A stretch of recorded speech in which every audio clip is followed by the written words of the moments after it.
Previously on Dead Domain, I went undercover to CPAC 2024, the largest gathering of conservatives of the year, or so I'm told, to see how radical the Trump movement really is. In my previous video, I covered the first few days of the event, including debunking several large talking points that continued to rear their heads during the conference. So if you haven't seen part 1, make sure you go check it out first, because from here we get a straight shot to the end event, a speech from the big man himself, Donald Trump. However, before I continue, I want to take a moment to discuss a small side project I had been working on to this point. I'd created a new profile, complete with pictures, and I had been trolling the gay dating and hookup app Grindr for the entire time I had been at CPAC. Yes, that is me, DL Twink, DL standing for down low, which for you cis straights in the audience means you want to suck dick but you're afraid of your wife knowing. As DL Twink, I merely had a picture of me in skimpy underwear, and that was more than enough bait to set a trap as I wandered around CPAC. You see, I had heard legends of the gays among conservatives using conventions like this to let their pride flag fly a little bit, indulging themselves out of town where they can relish the relative anonymity and time away from families, etc. Men who are bi, closeted, or on the DL have always been rumored to live amongst the most staunch conservatives in the movement, afraid to come out of the closet and live their lives because conservatives have always met gay people with hate and derision, even when they try and become one of the good ones. So I know you're wondering, did I get any hints? Is this true? Is CPAC really a hotbed of closeted men who simply yearn to guzzle some hot, young? Absolutely. During my 4 days there, I came across no less than 32 accounts that were in direct vicinity of the event, were attending the event, and propositioned me in some way or another. I need to reiterate that I didn't show any pictures of my face, just a little undie pic, and that was enough to get invited to several hotel rooms. And I'm not just speculating, this isn't just me saying, oh, here were a bunch of Grindr accounts in the area of the hotel. I was able to verify that these people were at CPAC from their own testimony and messages. I won't be showing all the messages because if you know anything about dating apps with cis men on them, gay or not, you know I can't. I was sent so many boner pics, like truly an unsettling amount. The amount of old man dick I've seen, I will never be the same. Probably most surprising was the variety of accounts, with many predictably being slightly older men in their 40s or 50s, who were the most blunt, least conversational, and most awkward, but there was also a strong contingent of younger candidates on Grindr in their early to late 20s, many of whom seemed much better versed in the lingo of a gay hookup app. Like this one person who, upon receiving a special skimpy pic I sent while fishing for information from him, simply responded, "There's nothing down low about this." Ow. Ouch. That's the closest I came to being found out this entire time. I also can't discount the probability that some of them were likely reporters, including one promising profile that prominently displayed a British flag. If you happen to be watching this and know who you are, call me, by the way. But overall, yes, there were a bunch of conservative men on Grindr during CPAC 2024 actively looking for hot young DL Twink tail. And because I had to see this message, now you have to see this time one of them called Trump Daddy in my messages. Anyway, let's get back to the main event. Friday, I got to the event slightly late. I got to talk with Mark in the car some more about his work with GOP in his local area, and he told me some more of his opinions on various things in the conservative movement. Did you see that guy, Bakari, speak? No. Nayib? Oh, he was awesome, dude. Oh, El Salvador. Yeah. Yeah. He was great. He was super great. I think he was the guy who stole the show for me. I kind of knew about him because of the Bitcoin stuff and what he did with the with the prisons and all that down there. But man, he stole the show.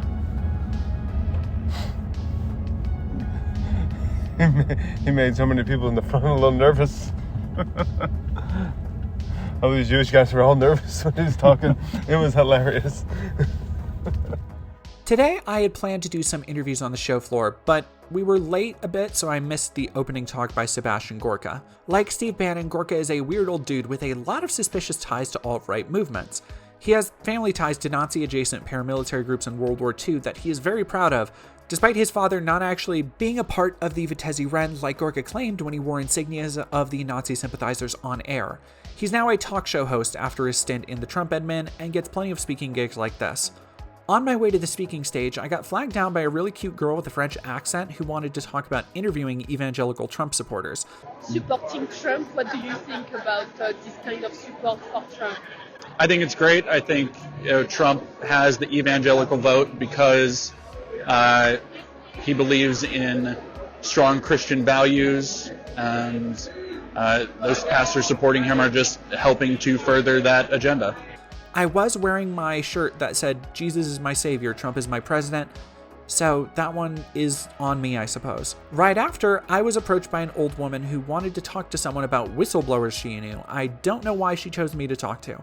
She seemed like she was just there alone and just wanted someone to talk to. I couldn't quite make out all of what she was saying over the nearby war room booth, but she told me about friends of hers who were whistleblowers and had talked about Boeing selling secrets to China. I've never met them, but I've talked to a lot of them. Nice. I'm actually a whistleblower myself. And Oh, yeah? my case actually went all the way to federal circuit, and I won the president's federal circuit, and then Congress actually created a law for health care. And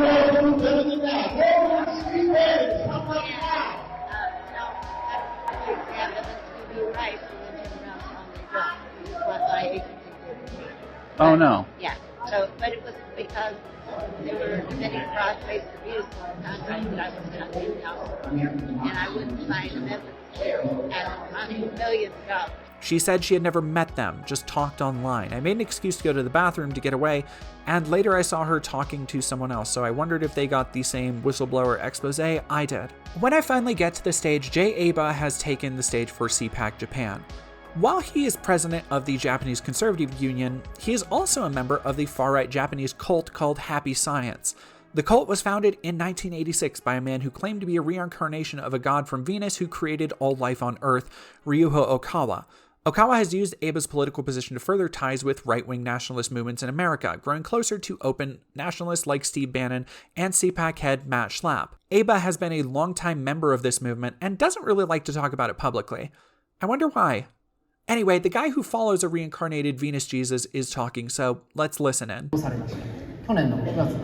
So one example of this is something that happened in Japan last June. Of course, we want everybody to have equal rights, including the LGBTQ community.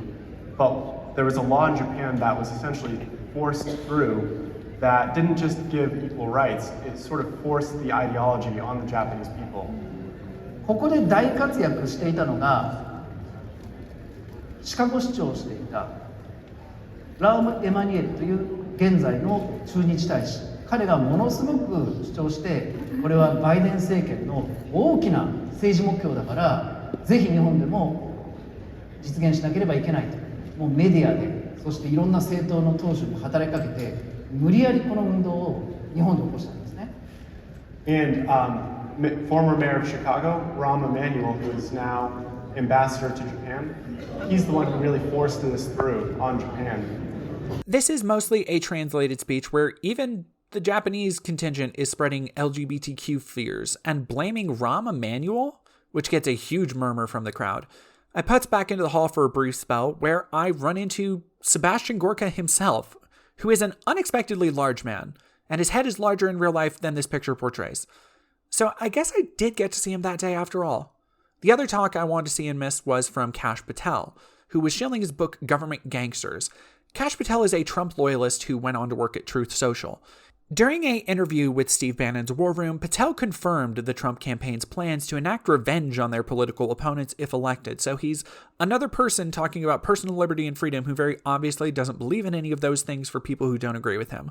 Quote, "We will go out and find the conspirators, not just in government, but in the media. We're going to come after the people in the media who lied about American citizens, who helped Joe Biden rig presidential elections. We're going to come after you, whether it's criminally or civilly. We'll figure that out. But yeah, we're putting you all on notice. And Steve, this is why they hate us. This is why we're tyrannical. This is why we're dictators, because we're actually going to use the Constitution to prosecute them for crimes they said we have always been guilty of but never have." End quote. No, I missed that fun talk. The first one I was unfortunate enough to walk into was the American First Bar Association, featuring Ken Paxton and Stephen Miller.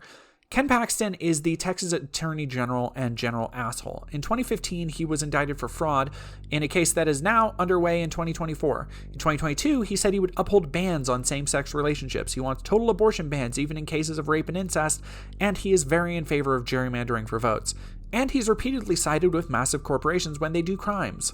Like in 2017 when he basically ran interference for ExxonMobil and demanded investigations into their possibly faked climate impact reporting to be stopped. Or when a real estate developer donated $25,000 to Paxton, who then went after adversaries of said developer, according to members of Paxton's own campaign. Paxton got most of his fundraising, would you believe it, from rich assholes, particularly in the oil industry. He was impeached in 2023 with the Texas House citing, quote, years of abuses of office.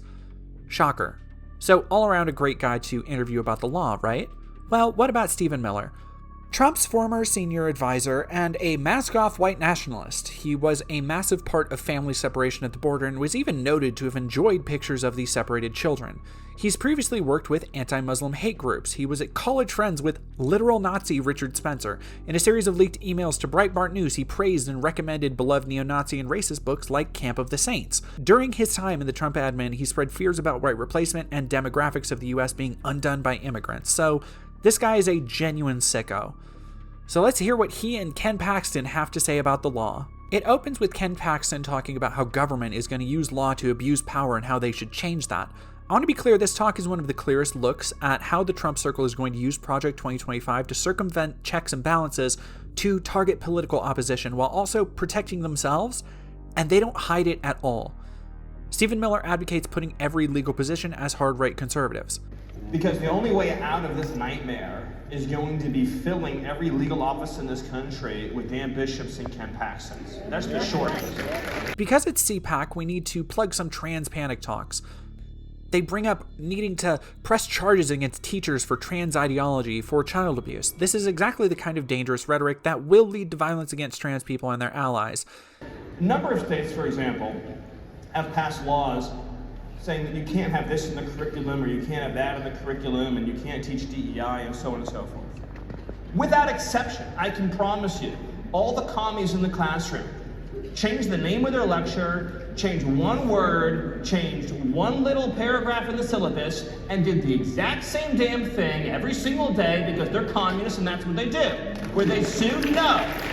Were they arrested if they broke a law and it's applicable? No. Did any DA anywhere, if you're talking about trans issues, think of arresting somebody for abusing children with trans ideology? No. We write the law. And then Miller advocates writing laws specifically to target the left and not the right. But you have to write laws to actually go after the enemy. Big, broad, neutral laws will be used to crush us. It will be used to obliterate us. Look at what New York did when they went after Donald Trump. They changed the law, which is unconstitutional, by the way, to go after one man. If you just have a law change in Florida that says it's way easier to punish people for defamation, end of law, what the hell do you think is going to happen? Every left-wing trial lawyer in the country is going to move to Florida and sue the hell out of every conservative influencer, podcaster, everybody else. Write the law so it protects your friends and harms the bad guys. Otherwise, you're handing them a sword to run right through you. Congressman. We don't abuse the law, he says. And just nobody sees the cognitive dissonance between saying we will target our enemies but we won't abuse the law. Okay. Then Miller advocates military power at the border, denying asylum seekers, to standing and raucous applause. Amid the applause for open violence against asylum seekers, this seems as good a time as any to talk about the various conspiracies on the southern border and how the right wing just keeps pretending things that aren't happening are actually going to kill us all. Republicans like to say Biden hasn't expelled anyone. They like to portray Trump versus Biden as two extremes, one being Trump, who will defend the southern border steadfastly, and Biden, who is letting millions, they literally constantly say millions, of people into the country to steal elections, replace us, or whatever else they get worked up about. First off, Trump's practices weren't good. While sickos like Miller like seeing suffering children, after Trump's controversial child separation policy was reversed by Biden, there were still 1,000 missing children who have apparently just vanished under Trump. Kind of seems like something the God's kids are not for sale crowd should get more worked up about, huh? Also, while border apprehensions were up and so were ICE arrests under Trump, they remained lower than under Obama. The same can be said for deportations, which Obama also passed Trump in. By the logic that Obama is secretly controlling Biden that I keep hearing at CPAC, shouldn't that mean the border would be safer? And would you believe it that Biden has also been tougher on border security than Trump, resulting in not just more deportations, but actual legal immigrations to the country, which I suspect is what the conservatives really don't want. Anyway, let's not let facts get in the way of our narrative that Biden is working with cartels and they literally say we're at war with the president. This is an administration that this is exactly what they want. They know they're helping the cartels bring drugs in, human trafficking. It is all designed by our own government. And so we are in a war with the cartels, with the Chinese importing fentanyl, and our own president against the United States and our country and my state. So we have to have a new president because this is clearly not working.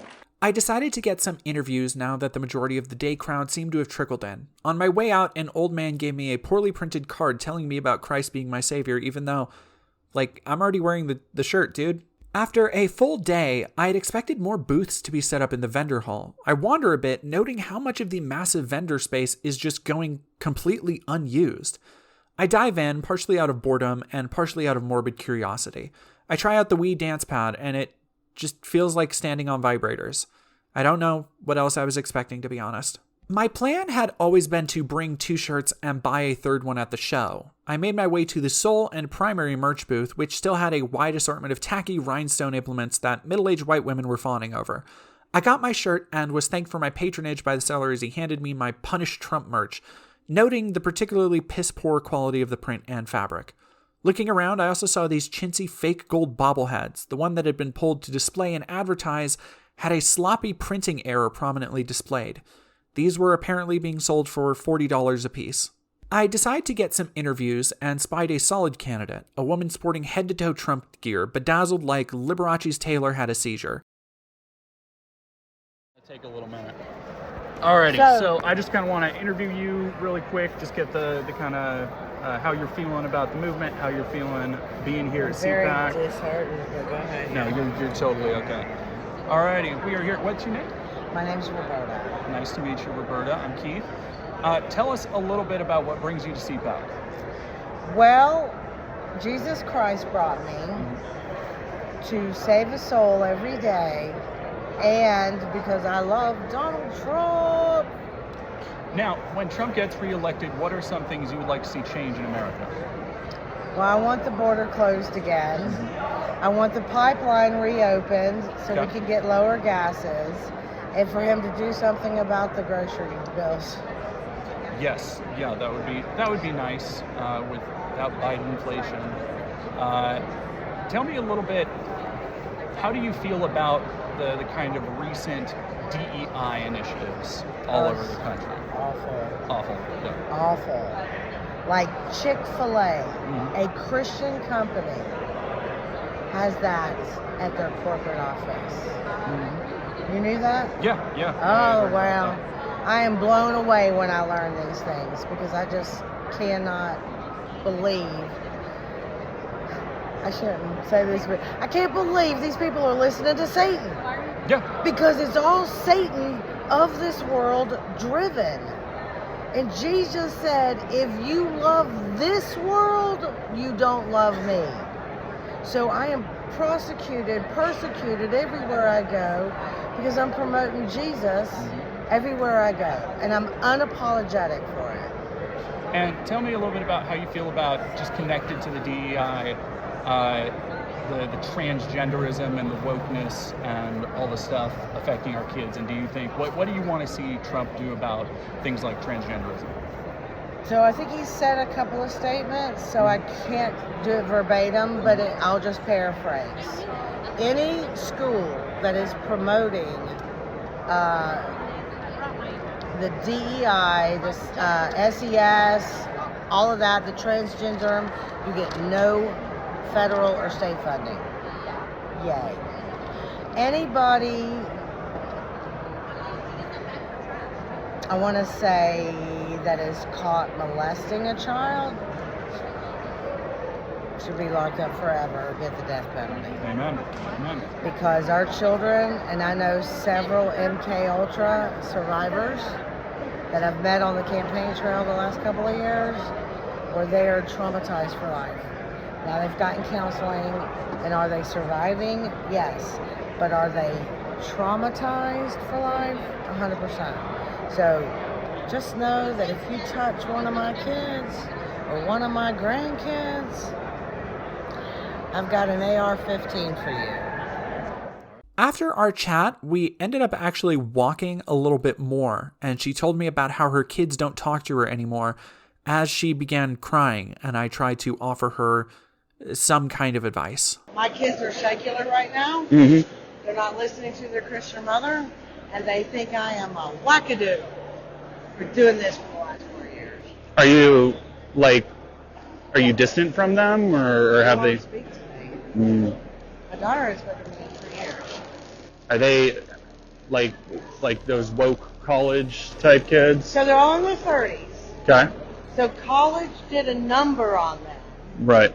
As you can tell, I'm very alpha. I'm very mama bear. Mm-hmm. Not helicopter, but I'm talk to me kind of parent. Right. Yeah. And got them all through college on my little blue collar salary. None of them had loans. I did it all. Got them successful. Got them out in the world. Set them all up. And then they started not talking to me anymore. Like, their friends are all more important. I understand that's what happens, because I kind of did it in my 20s too. Mm-hmm. But I never stopped talking to my mother. Right. Like, she's my rock, or was. She died a long time ago, but I'm like, how can you, the one person that's been there for you? So I don't get it. You want to give me a perspective on how to, I've given them to God, but it makes me cry. How do I deal with this? Because there's no guarantee that they're going to come back. I think you gotta keep having faith. And they don't believe the way I do. Everybody goes through their tribulations. That's what God puts us through, right? Yeah. And everybody comes back for one reason or another. Even Jesus went out into the desert and came back. But that's where you gotta have faith. That's why it's called faith, because there's not proof that they're gonna come back. Faith grows through trials and tribulations. Exactly. And it's like, I'm strong enough. Undeterred by this experience, I perused some of the booths looking for someone else to interview.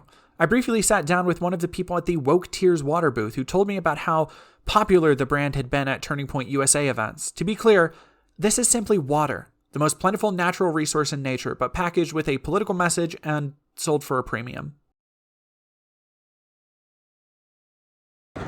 All right, if you could introduce us, tell everybody your name. Hi, I'm JP Moore, and I'm here with Woke Tears Water. And can you tell us a little bit about the business, what inspired the idea, how you brought it to CPAC? Yeah, so the business originally started when my co-founder, Kyle Turan, who escaped the Soviet Union in the 80s, he understood the power of, woke ideology and wanted something to combat it. And this is kind of the idea that he came up with and I got involved with, and we've both built since there. And have you guys seen a lot of success?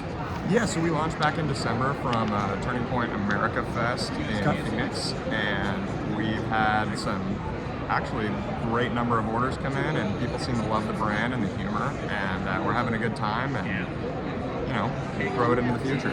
Awesome. And have you seen a lot of attention at CPAC this year? Yes, yeah, so everyone loves it. I'd say we're definitely one of the funniest bottled water brands, probably the funniest bottled water brand.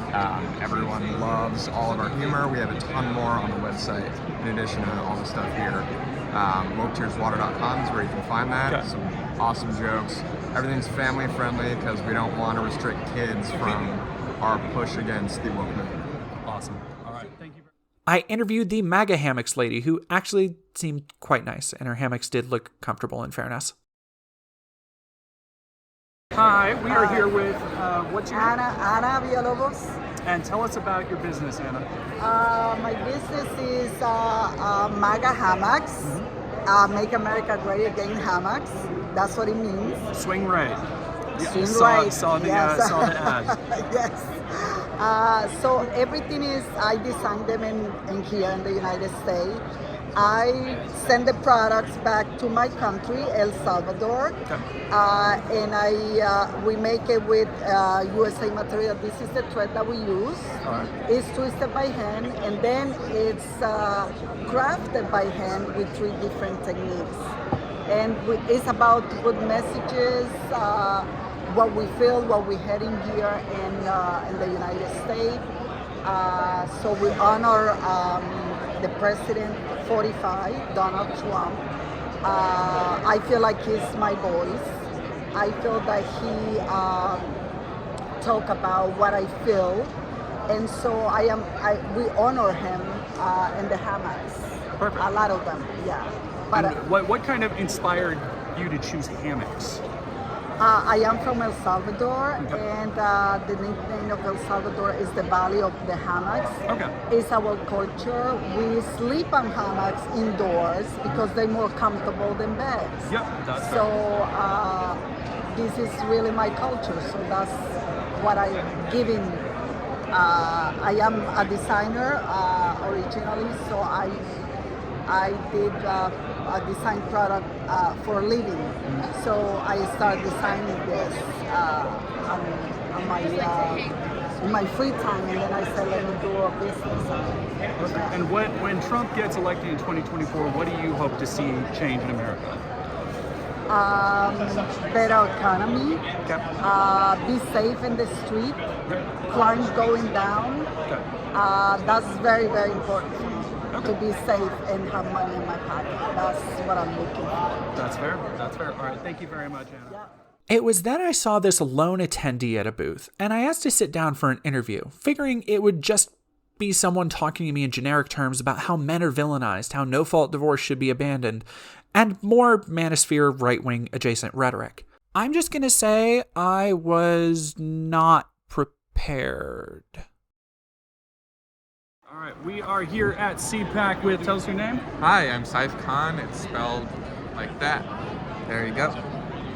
And tell us a little bit about what you're doing here and the message you're trying to get out. Sure, I'm trying to get people aware about the Biden regulations that have recently been sent to the Office of Management and Budget and OIRA.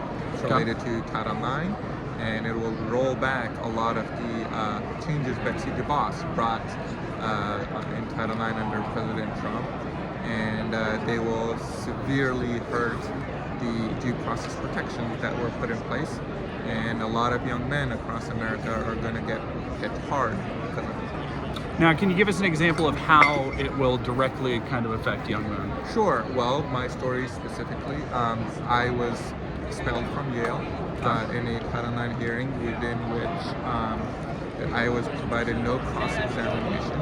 I was provided no real ability to defend myself. All the evidence that I had to prove innocence was not allowed, and no witnesses were brought in, and my attorney was potted plant. And according to a Supreme Court justice's opinion, actually, that's his quote. And so a lot of these, my case went up pretty high, and so there's a lot of these protections that will be rolled back, and so students will be at the mercy of how the administrator feels that day about that student. And what were you accused of that they didn't give you your due process for? Right, so I was accused of sexual assault on campus, and we had plenty of evidence from TNA to camera evidence to card swipe evidence to prove that it was false. Right. That she just straight up lied about it, and I was not allowed to present that evidence. Okay. And do you think that's because you were a conservative or anything like that? There was a lot of different animus towards me. Part of it was related to my political beliefs, but I'm actually from Afghanistan. Oh, and okay. so it was far more to do with their internal politics, where they, Yale, under the guidance of Obama, needed some specific people to target, and they chose me. Well, I am sorry to hear that happened. Thank you. Are you a Trump supporter then, a Trump voter? I am not an American citizen, and so I will not be illegally voting like some people do. Gotcha. I respect American laws, so I'm not going to vote, but I wish well for America, and I hope that the rightful president becomes president. I will say that Biden is inept and incompetent, and I don't think he's there. I think it's abusive to see an old man being used like this. Yeah. Just let him retire and, be with his family. Perfect. Well, thank you very much.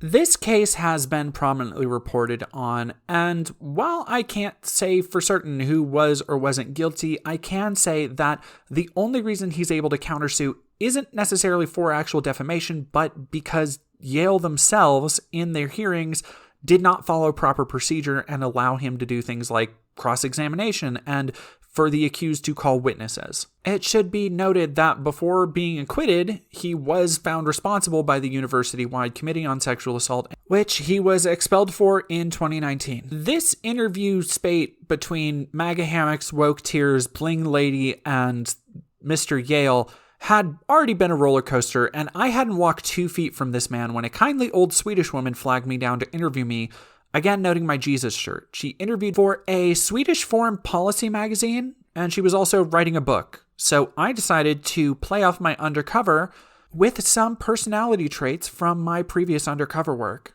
A New Independent Fundamental Baptist. Okay. Out of Spokane, Washington. Okay. What do you call it? New Independent? Yeah, NIFB. NIS? FD. Yep. Independent? Fundamental Baptist. Okay. Okay, so you have high hopes now for the election, I guess. Yeah, I think Trump is definitely going to win. Why? I mean, if you look at the way the economy has gone, you look at the crisis at the border, a lot of people are coming to realize Joe Biden's ineptitude just on his policy, and I think a lot of the mainstream, kind of middle-of-the-road Americans are going to realize how much better they had it under Trump. Okay. But to you, I mean, I maybe other people have asked that too. For some people, maybe Donald Trump does not really necessarily is a good Christian symbol or a good spokesman for Christian values, considering you know what. He has been a controversial figure, but I think the Bible calls us to forgive those who show repentance and who show a willingness to put their past behind them, which I think Trump has definitely done. Okay, you think so? Mm-hmm. Like how? I think that just through the way that he advocates for Christ and lives in the Word with his family and advocates for Christian values, I think he is definitely saved. Okay. Well, I mean, I guess you know what I'm going to ask. I mean, there's a lot of name calling and not exactly lifting up a certain. Well, and I think Jesus was not always the nicest or most quiet guy. Like when he was outraged at something, he took a bundle of reeds and drove the Pharisees out of the temple. You think so? Okay. Yeah, okay. I guess you can say that, yeah. Okay. So that's how have you studied the Bible a lot? Mm-hmm. Yep. And what's your favorite? Favorite book? Yeah. Oh, that's a great question. I myself am partial to the works of Paul. So all of the letters, Romans, Philippians, Colossians, all of those. Do you think that they are sort of guiding you in your... Very much so, yeah. When I finally get back to the main hall, they're talking about guns, literally portraying guns as a God-given right, and making the Constitution sound like a holy document. Things that's clear about this is that our Constitution is backed upon one key item. It is backed by our Christian Judeo beliefs. And that means that our inalienable rights, our God-given rights that exist from God to man, not the way Biden and the administration would like it, which is from God to government to go ahead and politic and then to man. Our right to defense, our right to free speech, our right to religion, our right to have a jury of our peers and to be tried not through the lawfare that is targeting our rightful president, President Donald J. Trump, but the idea that we have to protect these rights, and they're going to go after the first little fracture. And that fracture is our Second Amendment. Because you're seeing where, and again, I've said this multiple times, our Second Amendment protects our First Amendment. And if we allow this to happen, you're going to see a bigger upon the administrative state. They have continued to do this, and at first they thought they could just tax us out of it. They thought they could just charge us with these frivolous payments. Oh, well, you have to pay this to own this weapon. You have to pay that to own that weapon. You have to pay this to hold and possess your weapon. Then you've got these red flag laws, which are unconstitutional in its entirety. Look, I come from the greatest, freest state in America, the great state of Florida. And I can tell you right now, there we go, there's a couple of my Floridians out there. But I can tell you right now, while everyone else in these blue states are talking about we have the highest regulations, you know what else they have, Carl? The highest criminality, the highest murders per capita. Yeah. And the reason why is because if you come, like you just talked about, to our house, Right. you better bring a coroner with you. Yeah, exactly. When you come to the blue states, you can guarantee that there are free victims there. Yeah. And so this is... And while I've talked about it before, I want to take an additional moment to dispel this notion that the Democrat-run cities are the most dangerous in America, because it's something the right loves to trot out again and again. The reality here is that, yes, these large Democrat metropolitan areas do see the highest number of crimes, but that's because, by and large, they have the highest concentration of people. However, if you adjust per capita, per 100,000 people, it turns out right-wingers have a pretty solid monopoly on the most violent places for pretty much any kind of violent crime. And for more information on this, I highly recommend checking out this article I will link down below from security.org. Then we have Jack Posobiec taking the stage, who, if you'll remember, had gained some attention for saying he wanted to overthrow democracy and replace it with a cross a few days earlier. Jack Posobiec is the world's oldest kindergartner and a white nationalist. He spread anti-Semitism, white identity conspiracies, and has been associated with OANN before joining Charlie Kirk's Turning Point USA. When he comes out, he immediately starts playing into his sarcastic assholery about his own words. Posobiec is easy to dislike because he's a snarky asshole who doesn't have much else to his personality. He's not funny, he's not clever, he's not even particularly articulate. He's well practiced at making people feel good for being assholes like him, though. Posobiec is a close associate of Bannon and Charlie Kirk, both of whom advocate the totalitarian Project 2025 we previously talked about. They're like an even more annoying Relaskatox. Posobiec, like his previous speech about overthrowing democracy and reinstituting it with Christian theocracy, uses incendiary and violent language purposefully to get attention from the media so he can spread his message while then claiming that the media is trying to take him out of context, even though that's exactly what he's inciting. And he does this all the while garnering support from his base, which has been trained to see anything the media reports on as literally fake news. We get some Western decline nonsense, talking about immigrants, trans stuff, before he says the West will rise again, which, yikes. The West will rise again. We will rise. And we've got people flooding into our ranks to support this cause that we never thought would come. People like J.K. Rowling, Bill Ackman, Elon Musk, who's given our voice back on social media. People like, I'm talking about the truth tellers, the freedom fighters who have suffered for their part in the... Interestingly, he lists J.K. Rowling and Elon Musk by name as part of their movement, so next time someone tells you they aren't conservative, show them this Christian nationalist telling you they are. He then promises retribution, so the same targeting of enemies they claim is happening, but instead of for the actual crimes that Trump and Republicans do, they're just going to make shit up, as we heard a few speeches ago. Remember when Stephen Miller said they were going to make laws for the right people? Anyway, Posobiec gets a standing O from the sparsely attended audience, and it sounds like his speech is a little bit short compared to others. Next up is Adam Schiff Justice, another panel show with a bunch of C-tier guests nobody knows. At this point, the crowd seems restless, and a lot of people have begun talking among themselves. But I decided to look into some of the panelists. Brett Tolman is a former attorney general who helped the Trump administration specifically with pardoning people. For example, he helped pardon Jared Kushner's father, who was convicted of tax evasion, witness tampering, and campaign finance violations. He would be paid in exchange for these investigations and ensuing pardons, like getting $22,000 for seeking clemency for the inventor of the Silk Road, a dark web marketplace for drugs, child exploitation materials, stolen financial data, and more. Pam Bondi is a former Florida AG who has had suspicious ties to Scientology and being funded by the bizarre cult since at least 2010. She's come under plenty of fire for violating campaign finance laws, like from the IRS in 2016 when she had received a large donation from Trump and endorsed him for president. Then there's Savannah Chrisley, a reality star they list as an actress.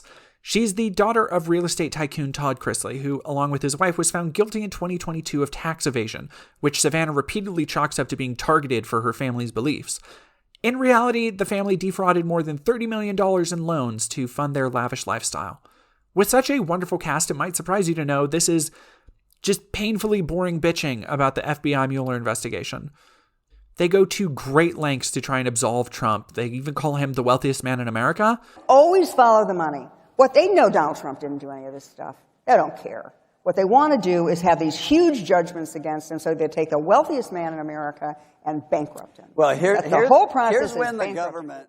And he's not even in the top 400. They advocate Trump be immune from prosecution. They spread fears that regular Americans are going to be gone after every member of the Trump administration, which is just ridiculous. Savannah, in particular, seems to be working some kind of early political career. As they all leave, they begin playing a Newsmax segment about Harvard being too dang woke, so you know we're still scaring all the boomers about college kids these days. Next up, we have South Dakota Governor Kristi Noem, who refused to mandate masks at the start of the pandemic. She's another lifelong politician who flexes her down-home cred to depict herself as a woman of the people and seems to be desperately seeking a Trump VP nom. Most notably, she worked with a major energy company to create legislation banning protests to build a pipeline. She proposed the Fairness in Women's Sports Act to ban the infinitesimally small number of trans athletes, and she abolished needing a permit to carry firearms in her state. She also spent $70,000 in taxpayer money tricking out the governor's mansion with imported drugs and a hot tub. We get a pump-up reel of Kristi Noem before she takes the stage, and it's pretty clear they're setting Noem up as a new, non-embarrassing Marjorie Taylor Greene type. And it appears to have worked, as she placed at the top of the CPAC straw poll for potential VP nominees. She opens with, "Thank you for being true patriots and loving America," before playing up more of the small-town work ethic BS. In reality, she has a net worth in several millions that has absolutely exploded since taking office and, let's say, diversifying her investments. Most of her campaign donations, despite the down-home aesthetic she pushes, are big money from out of state tied to, would you believe it, things like oil and her investments in real estate. Anyway, she wants to tell you, the people, about who's really trying to take away freedoms, who's really tricking the American people. This election, the choice is clear. There are two kinds of people in this country right now. There are people who love America, and there are those who hate America. She talks about the people who love America versus those who hate it and are taking away your freedoms. And someone behind me says, "Yeah, that's about it," in response. She's listing out her qualifications here like it's literally a vice president job interview. We get some scattered cheers for no COVID lockdowns. South Dakota's COVID victory has less to do with not mandating masks, as thousands still died from the illness, and more to do with South Dakota ranking 46th in population density, making it one of the least 5 populated states for the land it takes up. She mentions suicide rates, which I thought was weird until I looked it up and realized that while South Dakota has a very low population density, it has one of the highest rates of suicide in the country. As of 2021, it had the 7th highest suicide rate in the nation. And if you're wondering, yes, most of the other top 10 are well-known red states. Go mental health services, or don't. Republicans don't really seem to care either way. She uses words like inhumanity to describe Biden's border policy, yet openly talks about volunteering to bring razor wire down to Texas. She says countries are sending mental patients across the border, apparently. I haven't been able to find any source on this at all. I've looked high and low.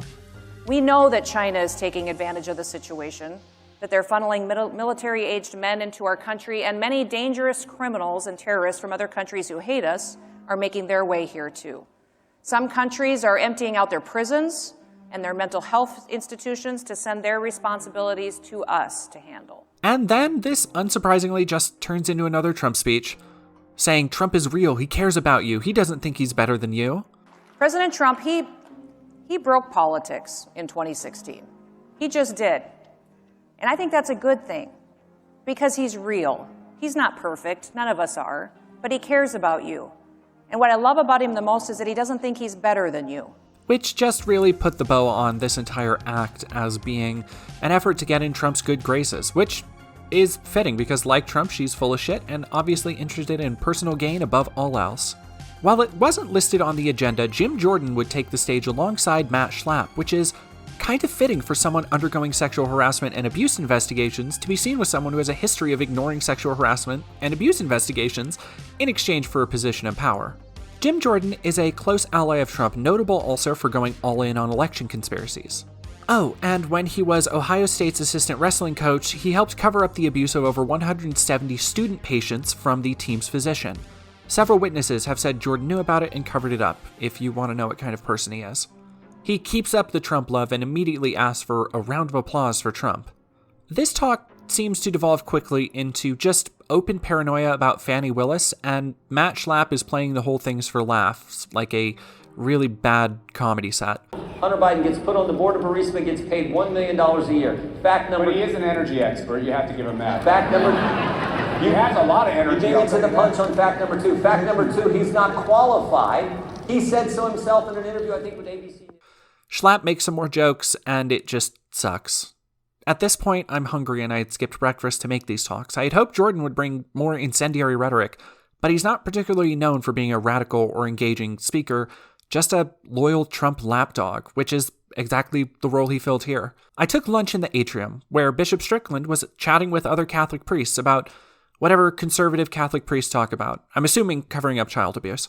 On my way back, I ran into Lady Maga. The previous day I had seen the Nazis harassing her and decided to ask her some lingering questions. I was mostly curious about how someone who presents queer, who at least presents as a drag queen, can still be a MAGA fan. I'm Ryan Woods, otherwise known as Lady Maga USA.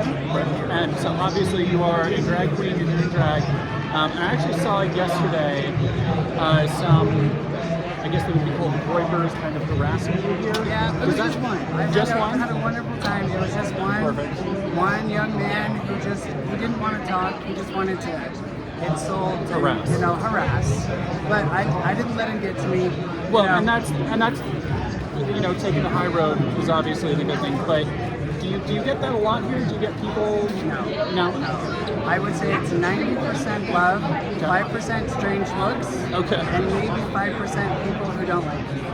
But it's 90% love. I just, I walk around and people who follow me recognize me. I just do interview after interview, sharing light, positivity, Constitution, Second Amendment, free speech, stop trans mutilation of children, get sexual drag queen shows out of libraries and elementary schools. So I wanted to talk with them. I guess that kind of answers the other question, which would be, a lot of people in the MAGA movement, or a lot of people see conservatives as kind of being against trans people, against drag. And what would you say to people who say, like, why would you be a MAGA drag queen? Right. Well, I'll explain why. Because all of the so-called anti-LGBTQ narratives that they love to run with and amplify and use fear-mongering and gaslighting, they're all common sense ideas. We don't want little children who cannot consent to drugs and a mastectomy to be abused. We don't want lewdness and nudity in public parades. We don't want indoctrination with sexual materials in schools of America's children. And so they're manipulated in the LGBTQIA+ community to believe that things are so bad, when really all we want is common sense. All we want is safety for kids, basically. That's the reason I left the I call it the Alphabet Mafia. They're very much galvanized, organized. They're like a militant group, and their entire focus is transing children. And I just find that so dangerous, because when I was little, I loved Barbies, I loved pink, and if I had been born to woke parents today, they would have been encouraged to drug me, mutilate me, and ruin my body and my life. So no child is born in the wrong body. Well, thank you very much. Literally a few seconds after I turned my camera off, an old woman walking by said disgusting audibly to Lady Maga, to which Lady Maga simply shrugged and turned to me and smiled. It's like, girl, these people hate you. Love yourself more. What are you doing? Then it was back to the show. There's a lot to talk about with frat boy sex pest Matt Gaetz, and for a full breakdown, I recommend this video from James on Fun Day Fridays, and tell them Dead Domain sent you. But for a brief overview, Matt is another far-right Republican Trump ally and career politician with an Ivy League background. He was investigated for sex trafficking in 2020 and remains under Ethics Committee investigation for bribery, sharing sexual materials with colleagues on the House floor, illicit drug use, and other charges. He's a half-wit frat boy who would be a burnout working at McDonald's if not for the money he was born into. Matt starts out his set with some blatant Russia apologia, stating Ukraine is worse, which gets a standing ovation, and claiming Zelensky is worse than Putin. We get a Biden is an old guy joke before Matt Gaetz seems to just go all in on the more nationalistic aspects, likely in hopes of securing some kind of political future in light of his various controversies. I'm opening the 2024 vintage of this wine, and I don't think it's going to get better with age. Joe Biden isn't getting sharper or stronger or smarter. He is getting older, weaker, and less equipped to lead. Trusting Joe Biden for 4 more years in the Oval Office. And the Trump contingent being the only people on Capitol Hill who will associate with him anymore. My ears perked up when he talks about ethics reforms because he is so ethical. He mentions in incredulous tones how he's being investigated by the House Ethics Committee. He doesn't really mention why, though. I mean, it could have something to do with the charges that he had used illicit substances, or it could be that he continued sharing porn with his colleagues while at the workplace. All of his little idiosyncrasies, let's say, have led Gates to be on the outs with his colleagues, but here, in Trump country, at CPAC, he seems to be a big draw.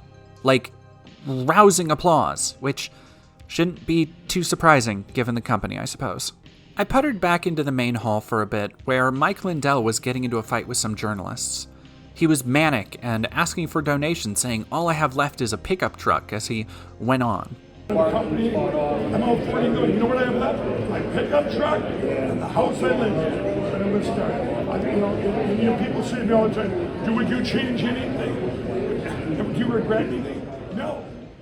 Back in the main hall, Nigel Farage talked about the fears of globalism and leftist corporate systems, basically saying he was the one standing up for the little guys of Britain.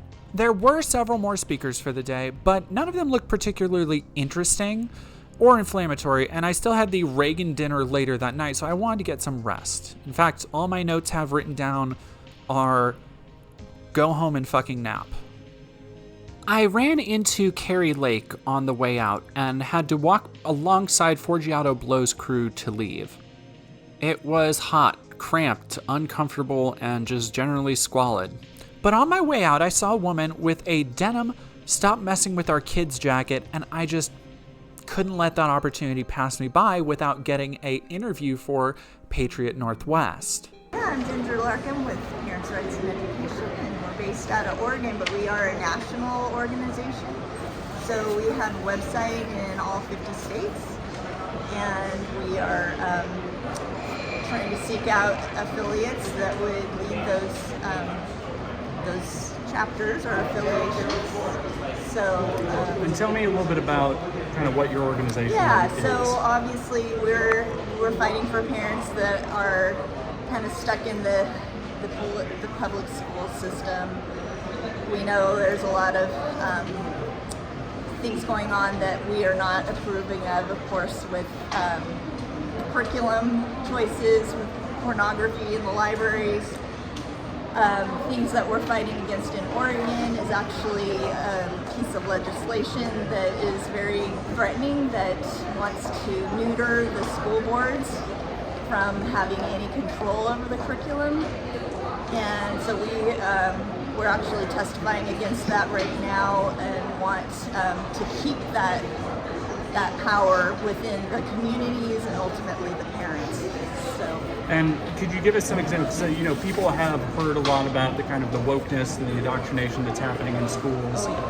What are some of the specific books and stuff that you guys are fighting against or are in the Oregon schools that you know of? Yeah. Well, our curriculum is actually based, it's a Planned Parenthood curriculum, and it's very pornographic for even K through 12, so the kindergartners are actually seeing pornography, which is absolutely unacceptable. Now, when you say pornography, what do you mean by that? Body parts, they're actually seeing things that are telling them lies about gender identities and things like that. So there's as many genders as there are stars in the sky. It's very inaccurate, and it's lying to our children. And do you think that this recent, fad of the transgenderism and the DEI and everything that is being pushed kind of by the Biden administration, what do you think when Trump comes into office he would do to help and prevent that? I think he would probably tag along with DeSantis with the parents' rights rule. We're hopeful. Obviously, we need to end up countering this with legislation so they can't have the Oregon Department of Education. And that would be our ultimate goal, is to get rid of that department altogether. It's destructive and it's communist. And what would you replace the Oregon Department of Education with? Yeah, more local rule. Okay.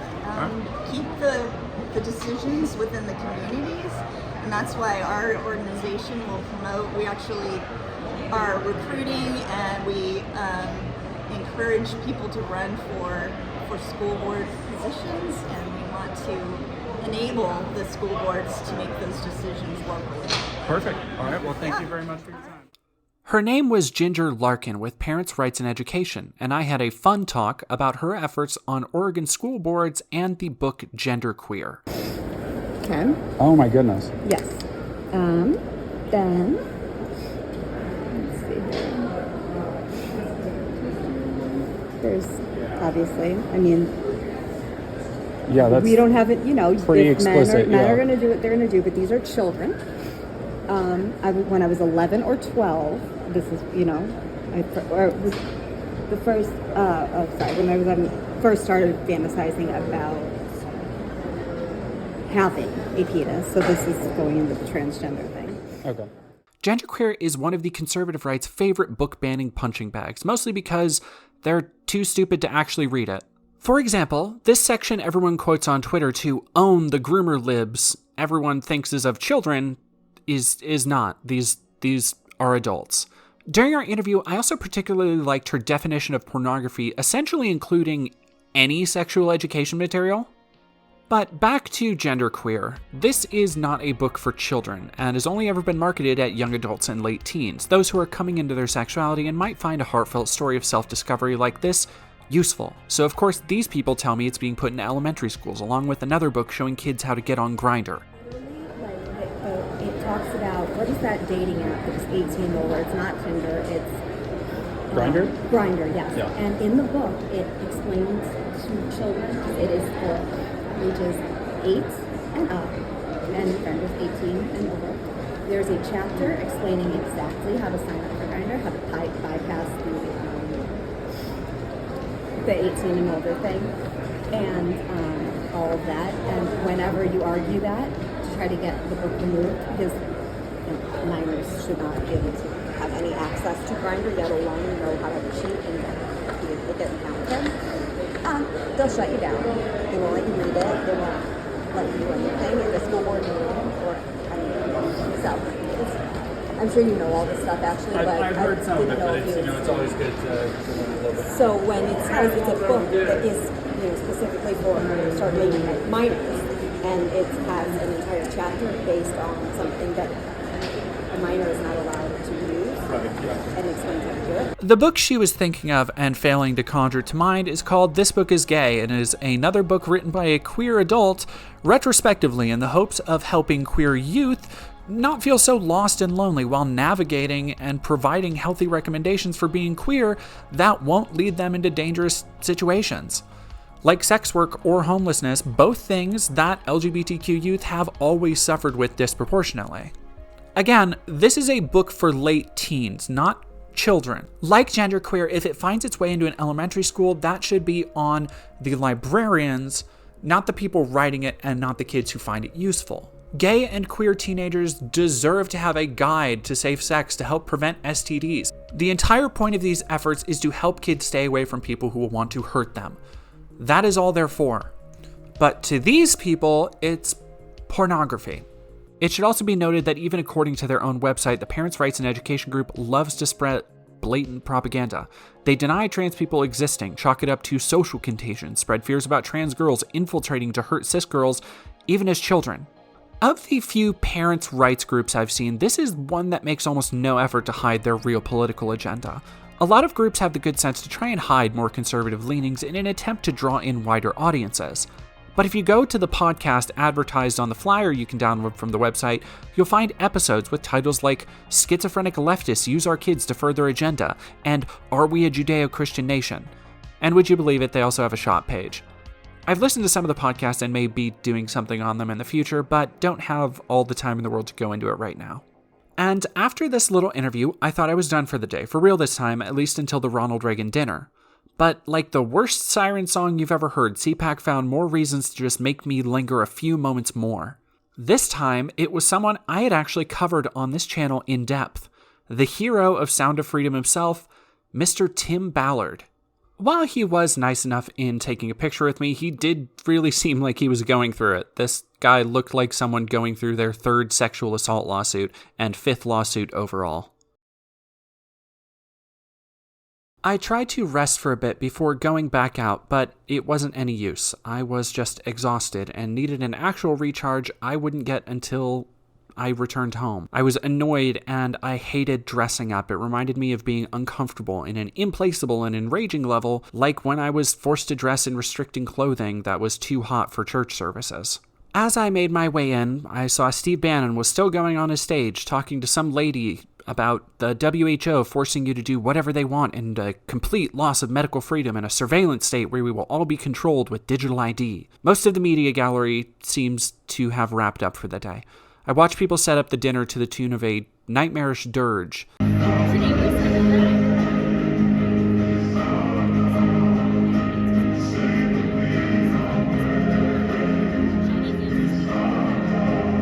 The awful dress girl who sung the national anthem the day before returned with another tasteless number to sing the Star-Spangled Banner.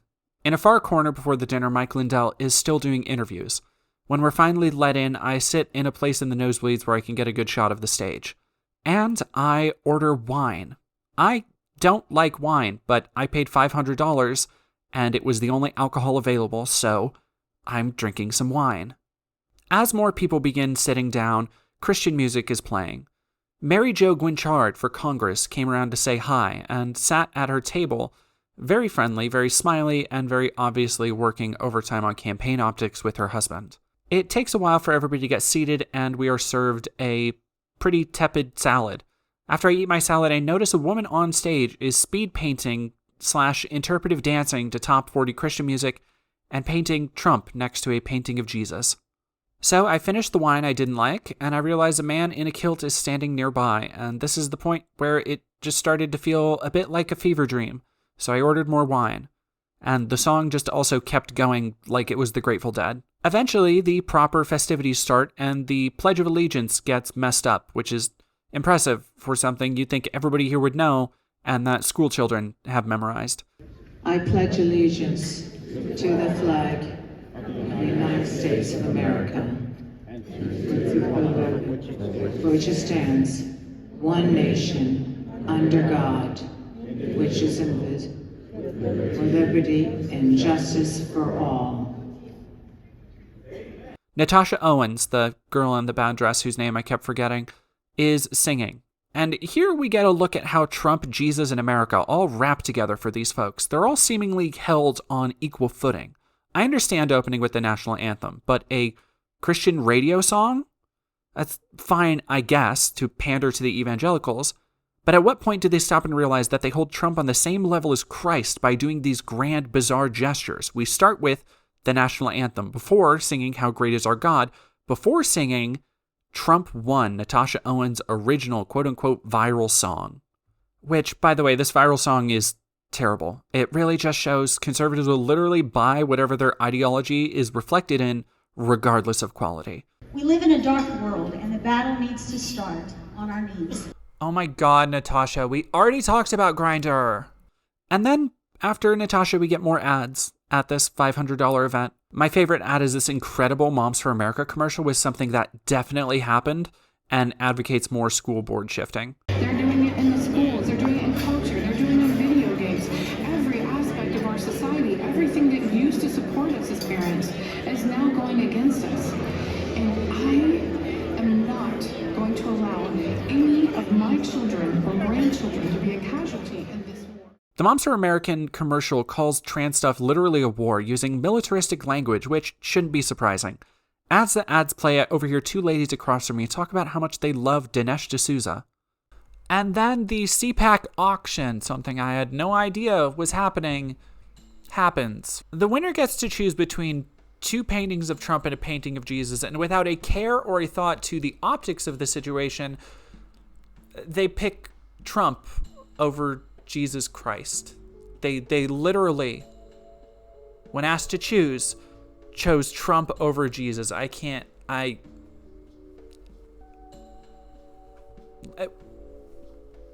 The first painting sells for $10,000. This process repeats for a little bit, and the final painting is in a bidding war for $13,000 for what is one of the ugliest paintings of a already not very fun to look at man I've ever seen. But oh wait, they have more stuff to auction, like a dinner with the Schlaps and Andrea Bocelli VIP concerts. Yeah, you can tell this is a real grassroots, down-home movement the conservatives are running. 40 minutes and 2 glasses of mediocre wine into my $500 meal, the food finally came out. The food was lukewarm and the greens were still hard. And I am smiling to my table mates, but inside I was pissed. Bidding reaches $26,000 for the Bocelli VIP concert experience, and I tune out, needing to take a bathroom break. When I return, Dr. Deal Hudson was interviewing Joseph Strickland. The subject of Joseph Strickland, is he supposed to wear that outfit? I don't know. I feel like if you get fired by the Pope, you have to give the uniform back. Unsurprisingly, this is all about returning to Christ to lead the nation. This is a bizarre mishmash of a sermon and a campaign speech that we've kind of been seeing all week. This great treasure that is the United States, we cannot allow it to be lost. And it will not happen if we stay true to God. He speaks to humility being the greatness of Jesus Christ.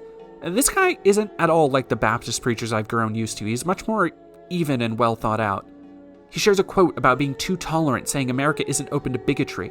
He talks about turning the other cheek and showing the same love as Jesus when faced with opposition, which is the exact opposite of the retribution that has been promised for this entire conference. Next up was Vivek Ramaswamy. We mentioned at the top in the first part of the video how much of a grifter Vivek is, and along with Noam, he was reaching hard for that VP spot here. You can absolutely tell how much he's taking from the Trump playbook as he speaks, even down to moving his hands in similar ways. He depicts this election as a war between the majority and a fringe radical minority, which surely this group is not the fringe radical minority. He, of course, starts talking about Trump and talks about merit being 1776, which is just such a nonsensical statement. It feels like it came out of the dark satire of The Boys. What does it mean to be an American in the year 2024? To me, it means we believe in the ideals of 1776. Ideals like merit and the pursuit of excellence. That you get ahead in this country, not on the color of your skin, but on the content of your character and your contributions. That's why we need to end affirmative action and DEI agendas and group quotas. He talks about some of his great ideas, like using the military to secure the southern border, ending birthright citizenship, and deporting, which would mean deporting children. Of course, Vivek shills some trans panic again, but this one is only really notable because there are only 2 genders gets a larger reaction from the crowd than God is real. Again, kind of feels like laying bare what their real priorities here are. In that last discussion, that's what it means to be an American. Stand for truth. God is real. There are 2 genders. Never thought I'd say that. And as he's going down a list of pre-approved MAGA talking points guaranteed to get applause no matter how ridiculous or unfeasible, like shutting down major departments and firing 75% of the governmental workforce, which according to the Office of Personnel Management in 2023 encompassed more than 2.95 million people. So literally putting millions out of a job with no recourse, which would surely not cause any problems for an economy where people working regular jobs are struggling to get by. Then Vivek got to praising the Founding Fathers, which I need to remind everyone, these people were put on a pedestal literally next to Jesus. This rich grifter who made all of his money in pharmaceuticals says we need to love hard work. Yeah, we'll criticize our Founding Fathers. I'll talk about them. We've talked about the importance of talking about our history without actually talking about history. I've made a point, every speech I'm giving from now on, I'm not just going to talk about teaching our kids history. Let's actually talk about our history itself. They'll say they were slaveholders. They were hypocrites. They couldn't believe in those ideals because they didn't practice what they preached. Well, let me tell you something. If every person were judged by saying that you don't believe in an ideal if you live short of that ideal, none of us would have ideals at all. I view it the other way. We're a nation not of gods, but of men. and a nation founded on ideals in the first place. And I would rather live in a country that aspires to those ideals and falls short of them than to live in a country that does not have any ideals at all. And then basically excuses the Founding Fathers having slaves to talk about John Q. Adams, which is whatever, it's an interesting story, John Q. Adams is. But, Thomas Jefferson was a rapist, pedophile, and a slave owner. Like, we can acknowledge that. It's okay, the guy is dead. Next up, he gets to calling transgenderism a religion. At a point in our national history when the things that used to fill that void, faith in God, patriotism, hard work, family, these things have disappeared. And when you have a vacuum that runs that deep, that is when the poison fills the void. You pick your favorite one, it almost doesn't matter what it is. Wokeism, transgenderism, climatism, COVIDism. And those were about the highlights of his speech. I was not thrilled after the Reagan dinner. I left this event, which I paid $500 for, hungry, and having only just seen the same regurgitated, baseless talking points that I had been watching all week. Leaving the event, I was just tired and uncomfortable and hungry. It had been days of walking, terrible sleep, and non-stop talking points with very little evidence or explanation, yet raucous applause, and it had left me feeling somewhat hollow. Either that, or I was feeling the distinct sensation of leaving hungry from a dinner I paid $500 for. And somehow I felt the worst was still yet to come.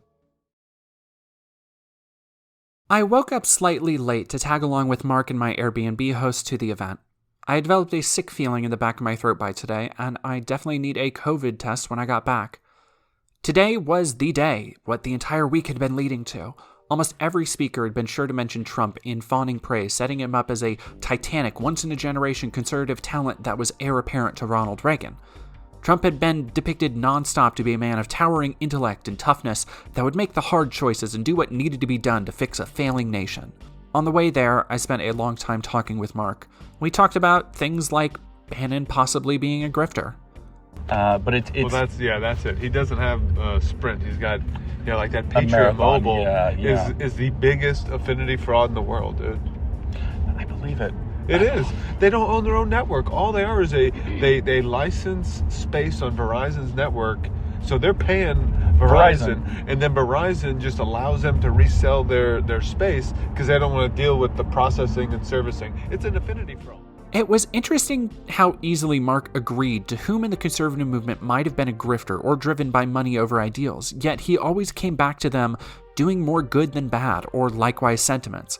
It was the kind of deflection I saw often when Trump or his close allies were questioned on their corruption, especially when those questions were presented to MAGA diehards. If they couldn't outright deny the reality, they'd move the goalpost to say, hey, Pobity's nerfect.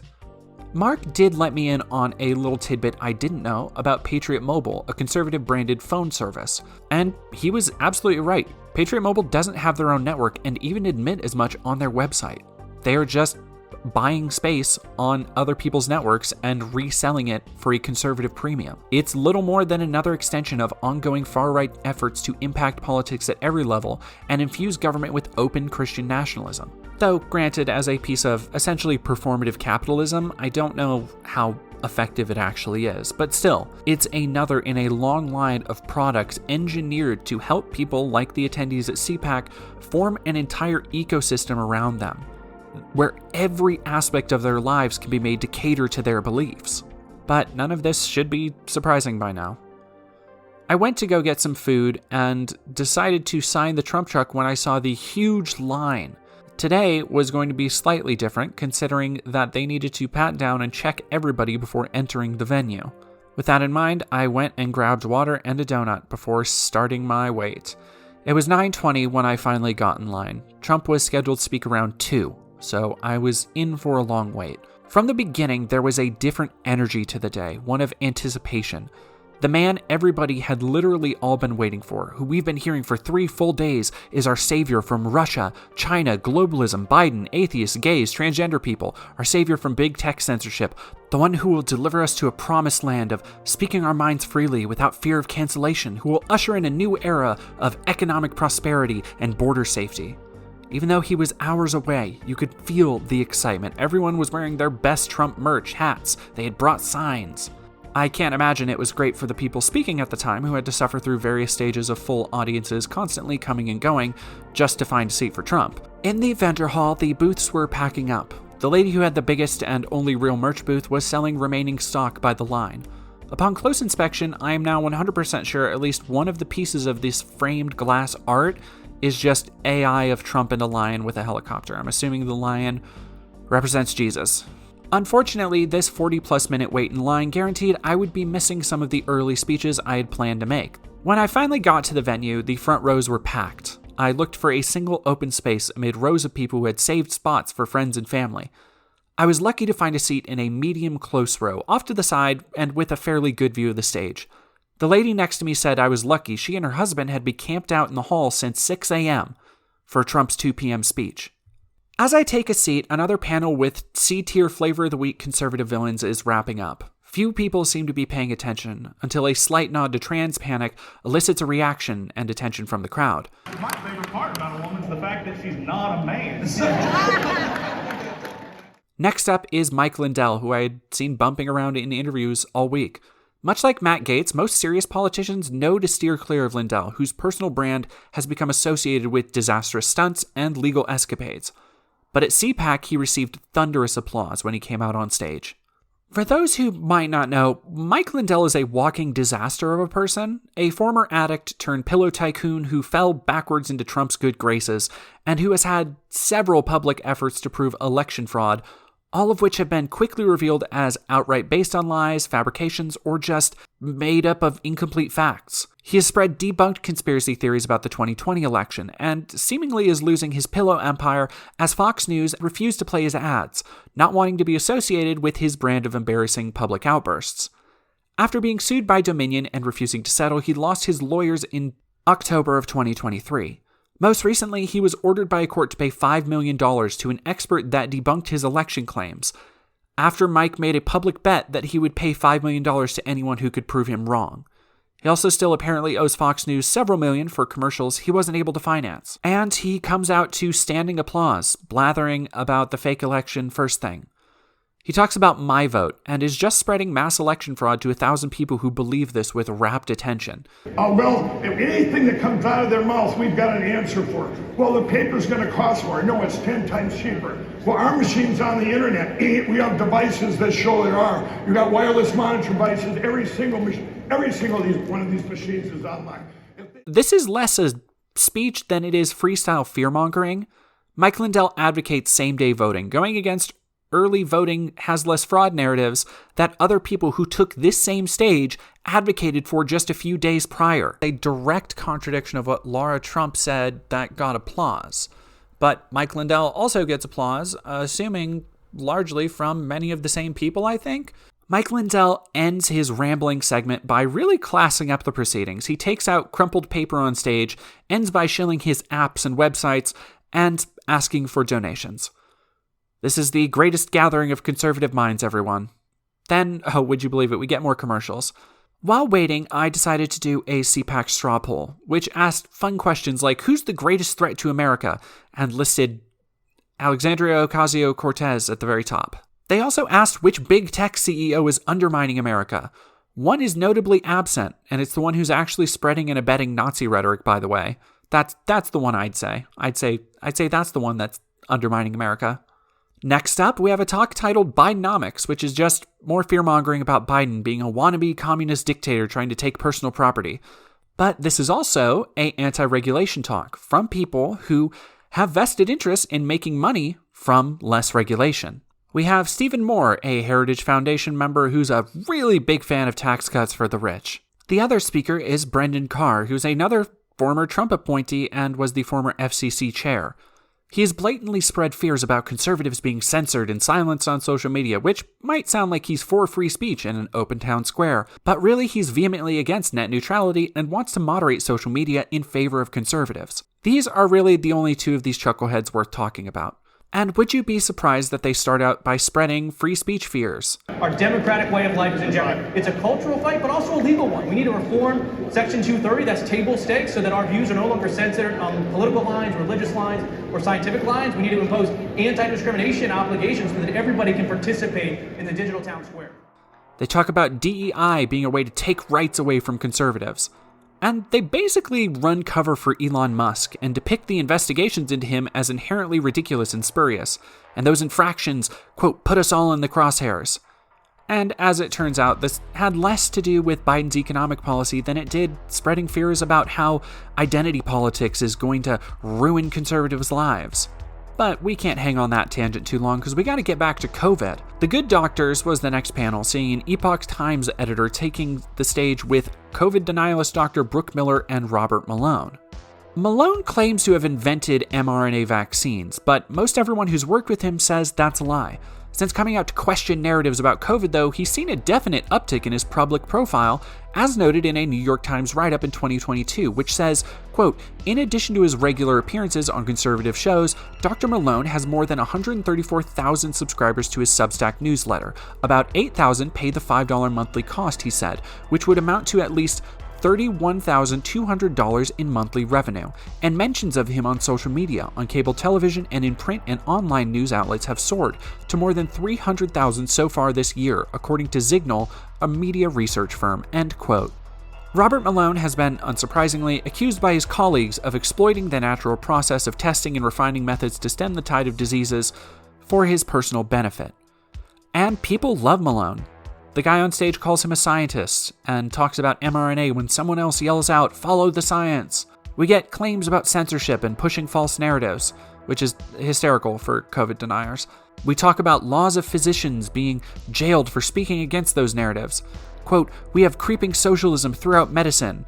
And that's what's happened, is the whole thing is perverted around the idea of utilitarianism and that there should be the greatest good for the greatest number. Basically, what we have is creeping socialism throughout all of medicine. It doesn't really say how. He just kind of, I guess because they want to make sure doctors are helping people. Again, terms like socialism don't mean much when you don't provide any evidence for claims that it's taking over our institutions, but this crowd doesn't need proof. Malone spreads fears of WHO taking over the world, controlling everyone on an individual level, no more ivermectin gibberish. For those who might not remember, ivermectin was a horse dewormer, touted as one of many miracle cures for COVID, along with the Trump-recommended hydroxychloroquine. The FDA, even under Trump, has repeatedly warned against the use of both ivermectin and hydroxychloroquine, and both are dangerous in the wrong doses for humans. When the doctors leave the stage, I'm greeted with the same anti-Palestine protest commercial from a few days earlier. They use Tim Pool in this one to frame the left as violent and just keep showing more and more colleges to scare the old folks about the youth. Carrie Lake was scheduled to go up before Lou Dobbs, but Lou Dobbs takes the stage first. Lou Dobbs, stop me if you've heard this one. A former TV host and now a Republican talking head. Dobbs is a Trump ride-or-die who has shared conspiracies of George Soros running a Zionist organized government, a famously white supremacist talking point. Dobbs takes the stage and immediately gets to working up Trump. He talks about NSA surveillance fears and how we've been pushed into a police state. Funny how these concerns about being in a police state never have to do with literally spending millions every year to militarize the police. And it never has to do with the left-wing protesters who are abducted or mysteriously found dead later. Weird, huh? Anyway, up next was Carrie Lake, a former news anchor turned political candidate. I say candidate because of the two races she's ran. Carrie Lake has lost both, one for Senate and one for Arizona governor. She is against creating discrimination protections for queer people, which is a legal way to say she wants to discriminate against queer people. As a pro-Trumper, she has circled his orbit likely in hopes of a cabinet nomination if he wins the 2024 election. So she can finally say she got elected somehow, I bet. She's like a 54-year-old Make-A-Wish kid, and the only thing she wants is to make other people miserable. Apparently, she also did nothing for the entirety of 2023 but release a book called Unafraid, Just Getting Started. God, I hope not. A trailer for her plays before she takes the stage, and she plays to the crowd, saying, "This is electric. This is what terrifies the radical left." She talks about why Reagan is like Trump and why they're so inspirational. But Reagan and Trump were both the perfect man for the moment. I remember it vividly. I was just a kid when Jimmy Carter left America. She really depicts Trump as a man of the people with lines like, "A man with golden hair came down a golden escalator," not at all turning him into a nearly godlike figure to admire. There's raucous applause for "We want strong men, no more beta men," which, yeah, there's nothing more alpha than basing your entire personality on another man like Trump. I like the bowl in a china shop ideology. I like a strong man. We got way too many weaklings out there.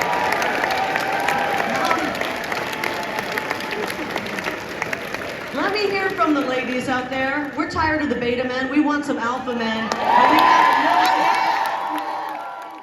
She casts some hate towards the media gallery at the back of the room, which then draws praise from the audience when she pesters them about layoffs and unemployment. These guys, you guys back there, you lie about President Trump all the time. You have been on an 8-year mission to destroy the man who's fighting for us.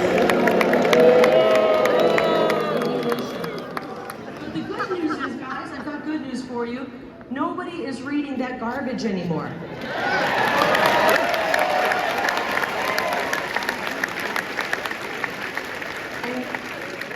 And they know it. They're feeling it. Have you noticed lately you're hearing about all of these layoffs in the fake news? Hundreds of people. Yeah. She lies more about Trump and says Biden destroys everything. I got distracted in the middle of this by a man with a flip phone, which, I don't know, kind of felt like seeing a unicorn. And then she also briefly snaps me back to reality by saying Americans in Flint don't have clean water, which, yeah, is true, but also Trump was literally president for 4 years and didn't make that happen. And then she ends on the note that the left and the media want us divided. Lincoln said a house divided cannot stand. The media wants us divided. The left wants us divided. We don't care if you woke up 20 years ago, 20 months ago, 20 days ago, or if you finally woke up 20 minutes ago. We welcome you into the America First movement. After this, I got up to stretch my legs. I had been sitting and standing for hours, and the venue continued growing hotter and hotter. I had also once again skipped breakfast, so decided to indulge in some nearby hotel food. I grabbed some chicky strips and headed back into my seat, being saved by my sitting partners, one of whom was a woman there with her husband. I sat down with my nuggies just in time to catch Tom Fitton. The hotel chicken strips were pretty good. They were nice and moist. This next one is titled Trump, Our Ace in the Hole, and is all about how awesome Trump is, which should be a nice change of pace. This talk was literally just a half hour of pumping Trump up. Well, I think everybody expected him to take the stage right after. See, the talk was scheduled to end at 1:30, and Trump was scheduled to come on at 2, but this is not what happened.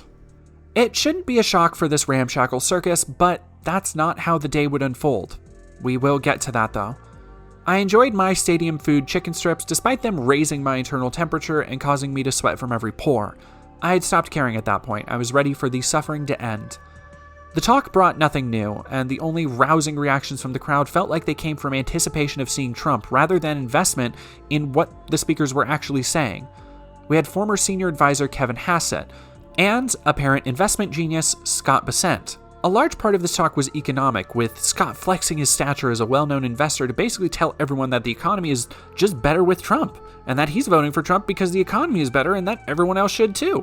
Market is anchoring on Donald Trump's pro-capital policies, extending the Trump tax cuts, which expire in 2025, lighter touch regulation, energy independence. When I was with the president in Greenville the other night, he said he wants $40 oil based on America pumping. So that's what we can expect. The cognitive dissonance of this movement never ceases to amaze. Here's someone who holds more than $500 million in total holdings, who makes his money from tax cuts and hedge funds. The exact Wall Street elite these audiences have been hearing are evil manipulators all week. And he's good because he says Trump is good. Even when he's laying out how Trump literally makes him more money. That's the reason he wants him, not any principled stance, not to help the average American make ends meet. but because he gets to make more money from Trump's promises for lessened regulations, tax cuts, and more. What's more, this guy is a former Soros worker. Like, worked with George Soros. Of all people, this should be red meat for Maga to point to as an infiltrator or someone untrustworthy, which I suppose is fitting for the opening act to Trump himself to be someone that is obviously only here for personal gain.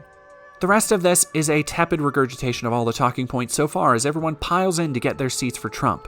And before Trump is scheduled, Matt and Mercedes Schlapp take the stage. They get everyone to stand for a disjointed USA chant. They talk up Trump as a background song begins, and I think the big man is about to come on stage. The woman and her husband who saved my seat when I went to get chicken strips turn to me, asking if I have a blog because of all the videos I've been taking. I tell them yes, I have a podcast. They don't ask my age, but tell me they have kids in my age group before the husband breaks into the conversation that it's up to my generation to fix this country before, quote, they turn us to slaves, end quote. The husband goes back to playing a mobile game on his phone as the wife and I keep talking. She briefly tells me about their 2 kids. One is still at home, and the other has isolated themselves from them after being, as she said, radicalized by school. Of the few people I spoke with at this event, this was a surprisingly running theme of isolation from their family and particularly children for their parents' beliefs, which their parents, instead of introspecting, chalk up to the fault of indoctrination, leftist Marxist colleges, and everything else that had been talked about on stage for the last 4 days. At this point, everyone is standing around eagerly when the music gets turned up. Loud heavy metal music begins to blare from the stage speakers, loud enough to be a concert. Starting with a recognizable opening beat, some members of the crowd begin nodding along to the opening notes of Enter Sandman.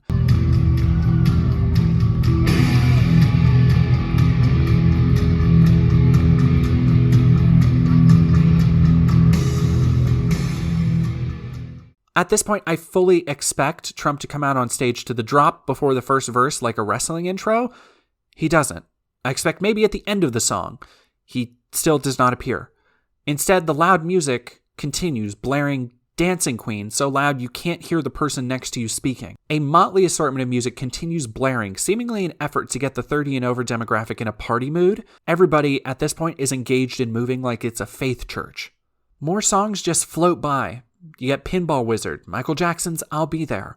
I look to the clock and Trump is 20 minutes late to the scheduled stage time. Johnny Cash's Ring of Fire, November Rain, 4 more songs play. Eventually, a track from The Phantom of the Opera plays, and I look around to see a crowd of visible confusion as the Broadway show tune plays out. It is now 40 minutes past the time he was scheduled to take the stage, and the party atmosphere of Dancing Queen has dissipated.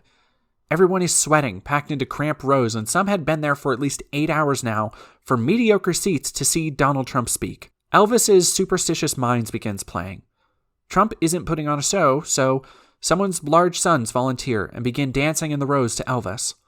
Soon more people turn to look and even join in, and 45 minutes after Trump is scheduled, there's an impromptu dance circle to Elvis. This is somehow low on the list of surreal moments from the last week. The songs continue, they play Hallelujah and Memory from Cats, complete with the Broadway stage accompaniments. Announces the cat who can now be reborn and come back to a different Jellicle life. I didn't think I would hear the word Jellicle at CPAC, but here we are. And he finally emerges, taking his sweet time ambling around the stage. He hugs and kisses the flag, and people are losing their shit. Lee Greenwood's Proud to be an American is playing, and some people are mouthing the words. After groping the American flag, he just kind of awkwardly stands in the back of the stage as the song plays out. He appears to be relishing the screaming adoration. When he finally makes his way to the podium and speaks, it's a non-stop carousel of several minutes of praising the sycophants who had been wearing their knee pads thin for him over the last few days. A tremendous group of dignitaries, leaders, world leaders, and local leaders, but we have from all over the world people with us right now at this moment in the room. And I've just mentioned a few. President of Argentina, who's gotten a lot of publicity.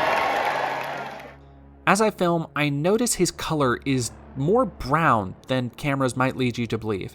He praises Rick Santorum, he spreads election conspiracy about Carrie Lake, and literally everything he says seems to garner an applause break from the audience. Around the time he praises Stephen Miller, people begin to sit, realizing he's just going down the list. He calls out Mike Lindell, Bannon, and Gorka. They all get loud support from the MAGA audience, and Gorka stands up at Trump's behest just a few rows from the stage. He lies about things that haven't happened, says he was right about everything. Medicare, Social Security, health care, and public education will buckle and collapse. It will collapse as sure as you're sitting or standing there. It will collapse. Our economy will be starved of energy by Crooked Joe's vindictive Green New Scam. It's a Green New Scam. As we've shown over the last couple days and through all of this video, many of the claims made by him are just the same claims that have been perpetuated this entire weekend. And almost all of them are false or based in some form of falsehood. He talks about crooked Joe Biden and his thugs. World War III.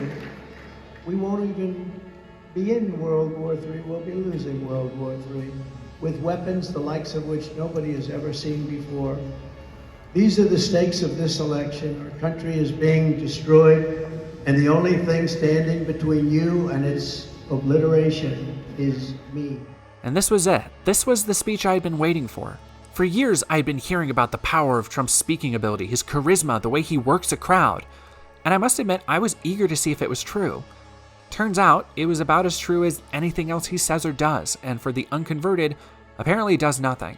He opens citing nonsensical and non-existent crime statistics, saying gangs will take over suburbs if Biden is reelected, and saying Antifa and Hamas will take over American streets.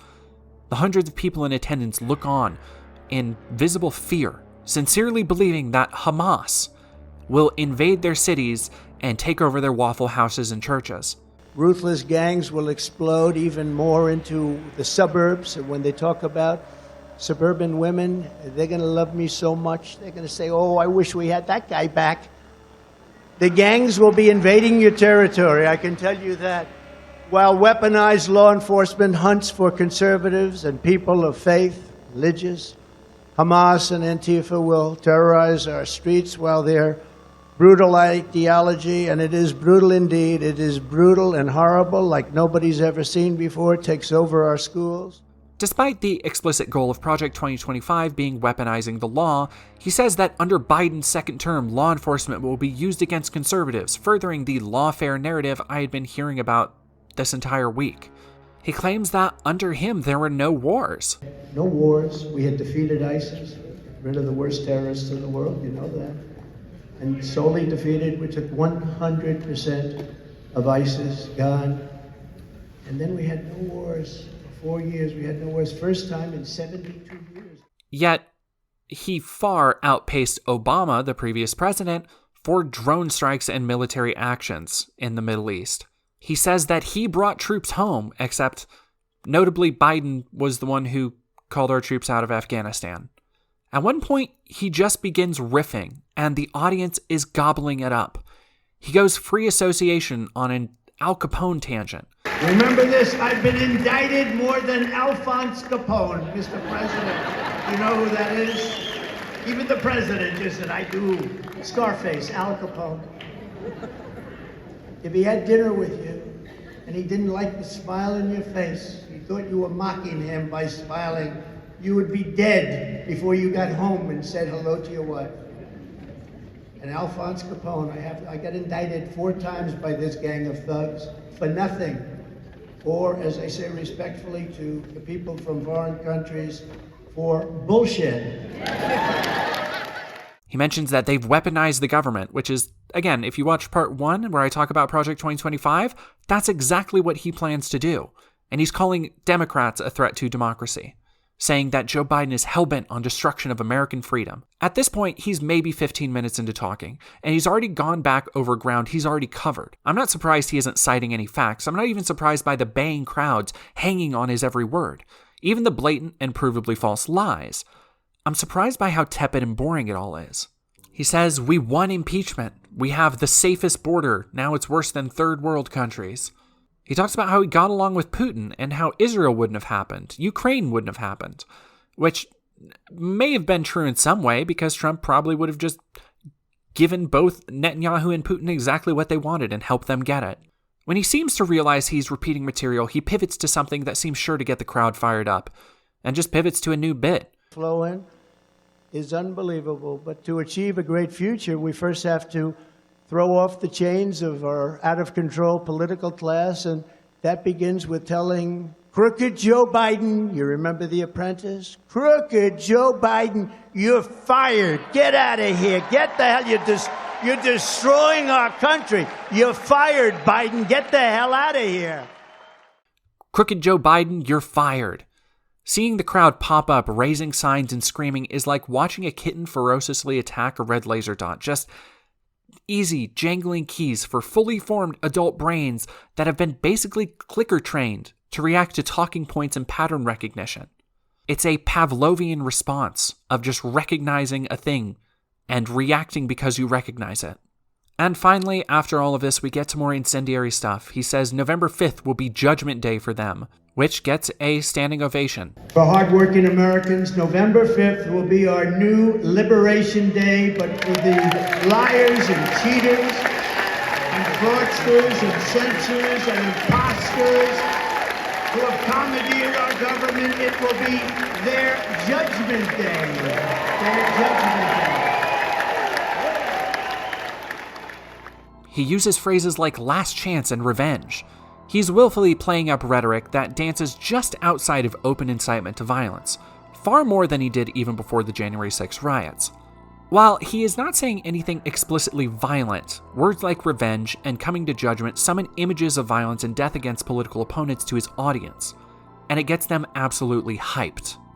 He praises dictators, talks briefly about J6 before switching topics to Antifa burning down whole cities as far as the eye could see. Again, in part 1 we talked about how that's just another lie and is blatantly untrue. And now, just now, he is getting into what will be the meat of this speech.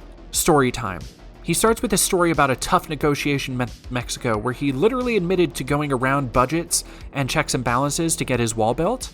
They said, sir, if you would just sign this budget and wait, next year we'll put it, and then next year came, I said, where's my wall? They said, sir, we're not going to be able to get it. You know, in the meantime, they give trillions of dollars to the Democrats for the Green New scam. So what I did is I approved the military and I took it out of the military. That's how I built it. I built the wall through the military. And the military, by the way, the Army Corps of Engineers. He ping-pongs between this story and modern fears of Biden allowing an invasion. He says a 25,000-person migrant caravan is heading towards the US right now, and someone in the audience says what in a shocked tone and shakes her head in visible fear. The closest I could find to this being anywhere near true is a story about the Biden administration from 2021 letting in 25,000 immigrants over a period of several months and/or years. It is not a caravan, they are not coming in all at once, and it is not still walking towards us. He continues his long-winded story about asking Mexico for 28,000 soldiers with a negotiation, but for no reason, and the crowd absolutely eats this up.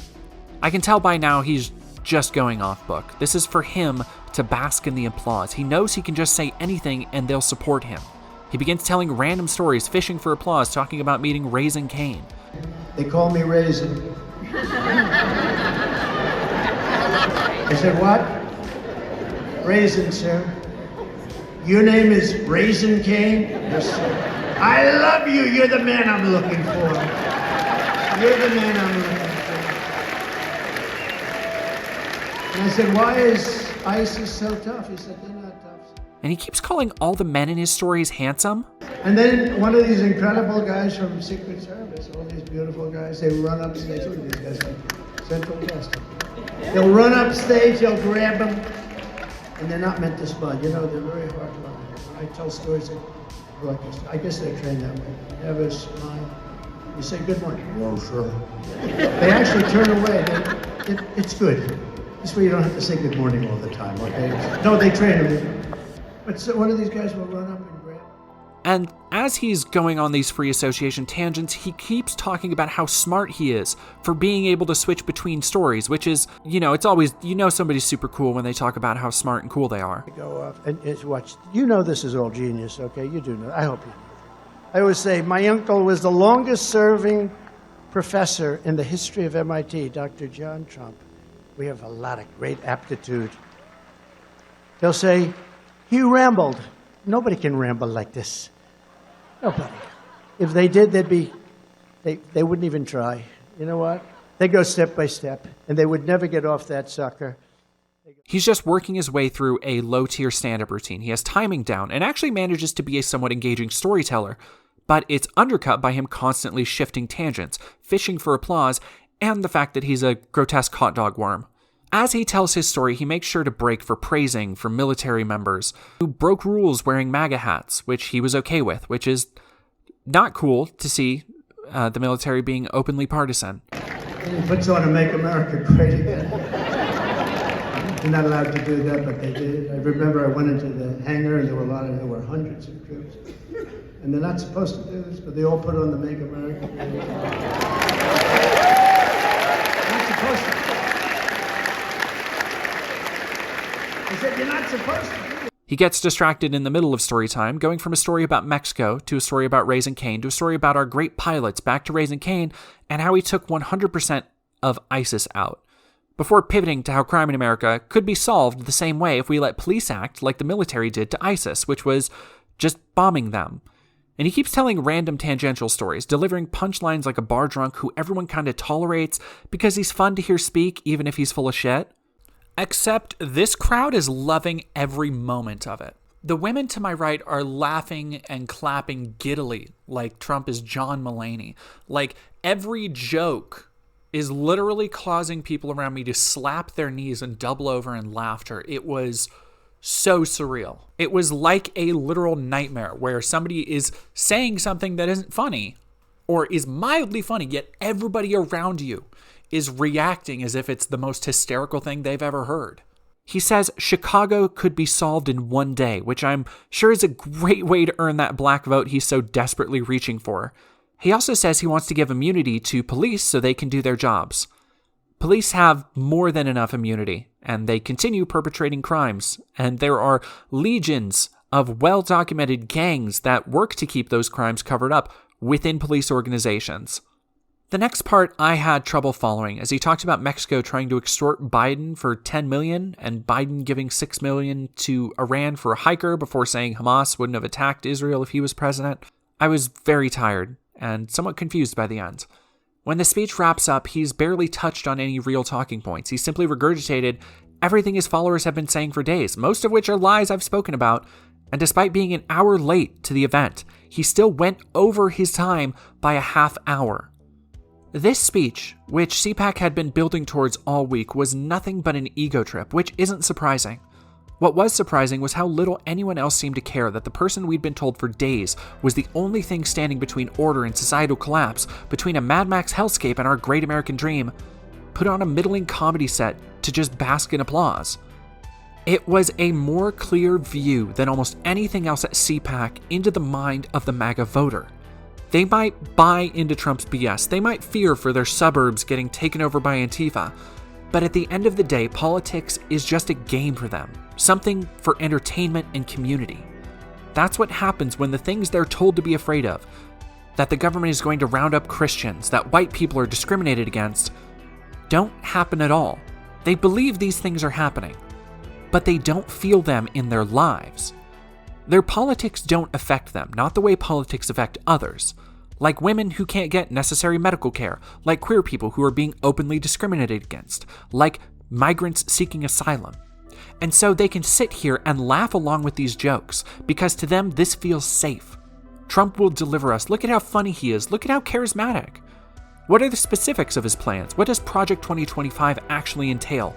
How much are we compromising conservative values like freedom to help serve his agenda that benefits billionaires and the ruling elite?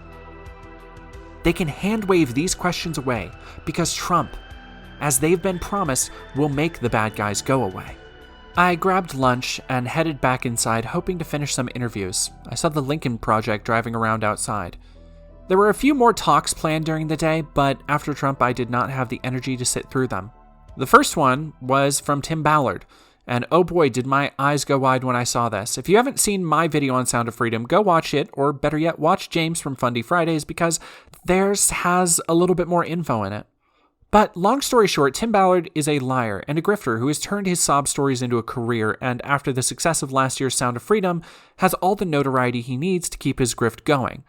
In 2023, he was forcibly removed from his organization when allegations of sex abuse came to light. Several lawsuits have been brought against him by various victims claiming sexual assault and grooming. But naturally, the crowd that doesn't care about these allegations from Trump, Matt Gaetz, Jim Jordan, and others will chalk these allegations up to a smear campaign. But judging by his friends and longtime allies that have distanced themselves from him over these allegations, I'm going to say there's probably a little bit more to it than that. And last up was Javier Milei. Javier Milei. I haven't been able to remember his name, so I've just been calling Javier Crazy Eyes McSideburns because I feel like even if you don't know who he is, it conjures the right image. Milei was poised to be one of the closing speakers, but everyone was there for Trump, whose ridiculously late and long rambling had seemingly exhausted the crowd into thinning, closing 4 days of conservative talking points with a whimper rather than a bang. He's a far-right nationalist and the new president of Argentina who's openly praised Trump. He's a prestigious member of the What the F*** Happened with Their Hair Club, and like Trump is a former TV star turned politician. When he took office, he did what Trump advocates doing for his next term, cut a ton of jobs in the name of reducing bureaucratic red tape and cutting the value of the currency. In response, the rate of poverty has skyrocketed, inflation is rampant, and he continues to say it will all even out in another couple months. Yet, in the meantime, people who are already poor can't afford rent and the cost of basic living, while the people who are already rich are maybe a little less rich, but otherwise unaffected. Great economic policy. However, this very funny clip did come out of CPAC where Milei has no personal boundaries towards Trump, and Trump tries to squeeze his way out of this interaction like a cat being hugged too hard by a child. I thought it was just me, but by the time I'm back at the center, there's a permeable sense of weariness. I went back to the show floor, but it was already being taken down like a cheap fairground, which was fitting given how ramshackle the entire enterprise had been. From the cheap grifting products in the vendor hall to the stunning lack of security around actual Nazis wandering, to the poorly planned out hallways that led to several slowdowns, this entire convention felt less professional than some anime cons I had been to. Except instead of body pillows, this convention was about pushing laws that would impact hundreds of millions of people. As I was grabbing a drink near the main entrance bar, I saw someone I had recognized from the last few days of CPAC coverage on Twitter, Amanda Moore, an investigative journalist who had gone undercover in online neo-Nazi groups and had been kicked out of CPAC. Suspiciously, the Nazis had been allowed to hang around for several days, despite Matt Schlapp having a meltdown and saying there weren't any Nazis. When I approached Amanda, she was talking politely with someone I later learned was a Nazi taunting her. In my Trump regalia, I can't imagine I made a good first impression, but when I introduced myself and told her what I had been doing, she agreed to do a brief interview. I mostly wanted to get a feel for what it was like being a left-leaning reporter at an event like this, where you're constantly called out as fake news and universally hated. She seemed pretty nonplussed by it, honestly. So Ryan, why is he not kicked out? Because Nick Fuentes has been kicked out of CPAC. That's a great question. We're all asking it. Last year they were dressed in the same kind of SS cosplay, and at one point they did surround me and call me a slut for 7 minutes on a live stream, and that was also fine. Ryan Sanchez was actually kicked out of the United States Marine Corps for being too much of a white nationalist. He's a documented member of various white nationalist hate groups, including Identity Europa, and he is still allowed to be here. And so, not me though. So the other thing I kind of wanted to ask, as a member of the media, what has kind of been your experience with the Nazis included on how you're recognized and then what generally happens with that? Oh, I'm very recognized. I mean, from the time I got my badge and walked upstairs to get to the convention floor, maybe 6, 7, 8 people stopped me to some fine, some not so happy. But foreigners know who I am. The Nazis all know who I am. I went undercover for a year and I tricked some of their friends, and so and then I put their names in a magazine. So I'm not their biggest fan. Some of them, one of them tried to put a camera in my face. I'm unemployed anywhere, so I called them a dumbass instead of stubborn my name. So that video's not going anywhere. I'm pretty hard to rattle. So I think they're taking a new tactic with me now where they sit down and hang out with me for an hour at a time. And you think they do that to physically intimidate you, try and make you feel uncomfortable or anything like that? Maybe, I don't know. I mean, they're pretty they're the ones I saw. They're children. They're like kids. Are there any people that you've seen before at Trump rallies or things like that who will recognize you, and they kind of know who you are? Do they dislike you? When I was undercover, I knew them, so they don't like me because I took them too. I don't know. CPAC is weird. I expect to be recognized at ASPAC, and I expect to be recognized at ASPAC Convoy. I don't really expect to be recognized at CPAC. Mainstream Republican events that are not in Maga stuff. So let's say I'd gone to a DeSantis rally. I would have been recognized by some people, and it probably would have been positive reactions just because there's so much, interpersonal conflict. And I write about people that, are on Team MAGA, so personal beef is still on the MAGA side. So it does vary a lot. But here, I think everybody recognizes me here probably doesn't like me unless it's someone like you. I didn't want to take up much of her time, so when we were done chatting, I went about my way, grabbing a drink at the bar and sitting in solitude to decompress. It was over. I had done it. I had successfully stayed in character, blending into a throng of MAGA supporters for over 4 days. When I started this project, my goal had been to gain a greater understanding of what they want, how they see the world, how radical the MAGA and conservative movements in America truly are. And for better or worse, I feel I had accomplished it. While CPAC in the past may have been a place for a variety of conservative thought, in 2024 with a pivotal election looming, every aspect of it has been tailored and catered to serve one person, Donald Trump. It wasn't just a series of profiteers taking the stage to advocate for his election, but also a 4-day church service for his cult of personality that blended open nationalism, Christian theocracy, and far-right talking points into a separate reality, a pocket dimension for people to feel safe in after steeping themselves in these talking points for years online. More than anything, for the evangelical far-right who had spent years following Trump, hanging on his every word, and buying into countless disproving conspiracy theories and lies, CPAC 2024 was a safe space. A place where people who were lonely, whose families had distanced themselves, could find a semblance of community without having to change or examine anything about their behavior. For attendees, CPAC wasn't a place to learn anything new or to put together new political strategies. It was a place they went to be told what to think, who their enemies were, and how Donald Trump was their savior. For all the talk of free thinkers and free speech, there were none of those things on display here. Any mentions of even other conservatives or Fox News, which had a falling out with Trump over the voter fraud conspiracy, led to boos from the crowd. These people didn't care about the economy. They didn't care about the party of Reagan or Christian founding principles. At least not as much as they cared about Trump and who Trump would put a stop to. And for everyone else, this fervent congregation represented little more than a series of opportunities. Opportunities to sell cheap products to a base that believes, wholeheartedly, that them buying things like Patriot phones or anti-woke water or politically branded late-night infomercial exercise gear is a kind of activism. And why wouldn't they believe it? With each of these ads and pieces of merchandise, they're told that buying it not only helps fight the people they hate, but it's spreading a message. Which, at the end of the day, is what everyone here at CPAC was selling, whether they were on the stage or actually selling wares in the vendor hall.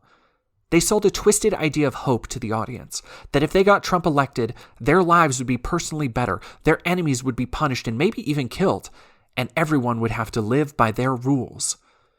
By any definition, CPAC represents the most fascist qualities of the American right. And unlike the people on the stage, I'm not just saying that as a scary buzzword, but because it actually aligns with the key components of fascism. The speakers were obsessed with a fictional, bygone era of prosperity. They looked to one singular leader as the only hope for progress. They openly advocated targeting their ideological enemies while changing the laws to protect themselves, and continually used violent and militaristic language to describe their political actions. And that's not even mentioning the actual literal Nazis that were in attendance and shaking hands across the 4-day events. In so many ways, attending CPAC, as someone who stays pretty up to date in most political developments and has extensively researched many of my own political positions, was like going through the looking glass, experiencing an entirely different and twisted reality where the rules were similar but different. And part of the dreamlike state of being there was how hollow everything felt. From the chintzy, empty displays of patriotism that were there to just garner applause to the production that seemed like it was on the verge of falling apart at any given moment. Like seriously, the CPAC app, I didn't even talk about it. It's an absolute mess. It actually just redirects to a browser site for everything, and on that site, nothing was even up to date, which is maybe fitting for a movement so stranded in the past. But that doesn't mean everything I saw here at CPAC has to be America's future.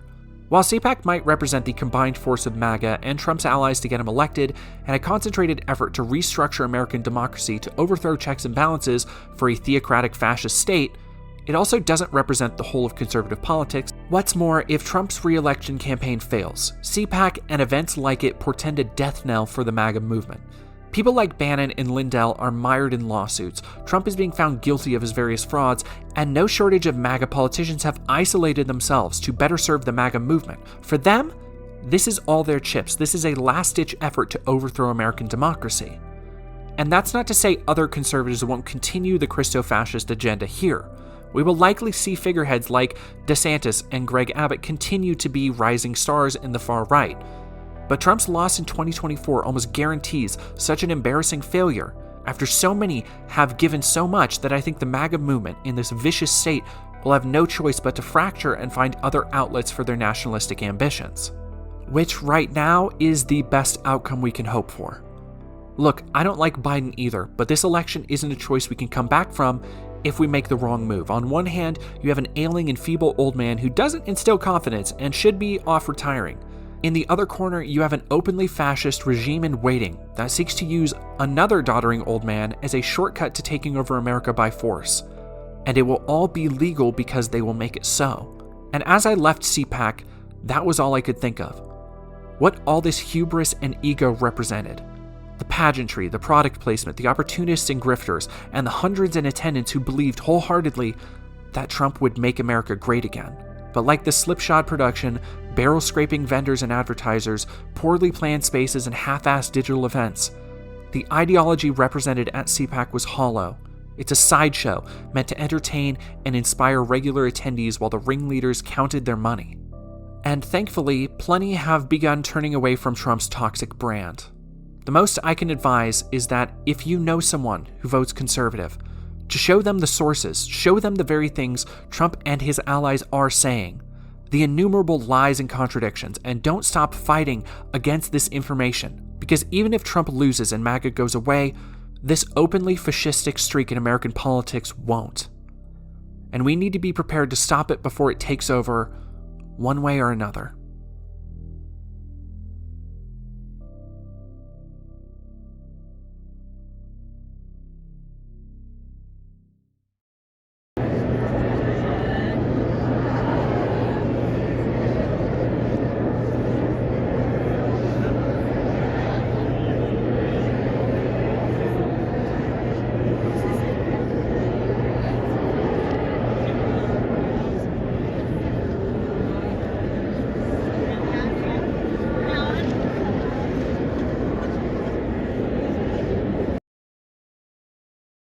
Hello everybody, and thank you very much for watching this second CPAC video. I hope it has been worth the wait, and I am sorry it took so long to get out. I had planned it to be out earlier in the week, but I got sick right after the first CPAC video dropped and haven't been able to get it out quite as early as I would have liked. If you couldn't tell, this video has been a massive labor of both time and love. Not a love for CPAC, but a love for going after a story and bringing it to my audience. So if you've enjoyed this, and I hope you have, if you've certainly made it this far, please consider giving a couple dollars at some of the links down below to keep this going, because this trip was a massive, massive swing for me, and I still have no knowledge how much it will pay off. But anything really does help at this point, because I do all of this investigation and editing, and every aspect of video production is a full-time job for me. So if you enjoyed my content, please check out the other things I have on my channel, and please like, share, subscribe, do all the things that you're supposed to do for YouTubers that you like. And thank you so much for watching, and I hope to see you all again soon.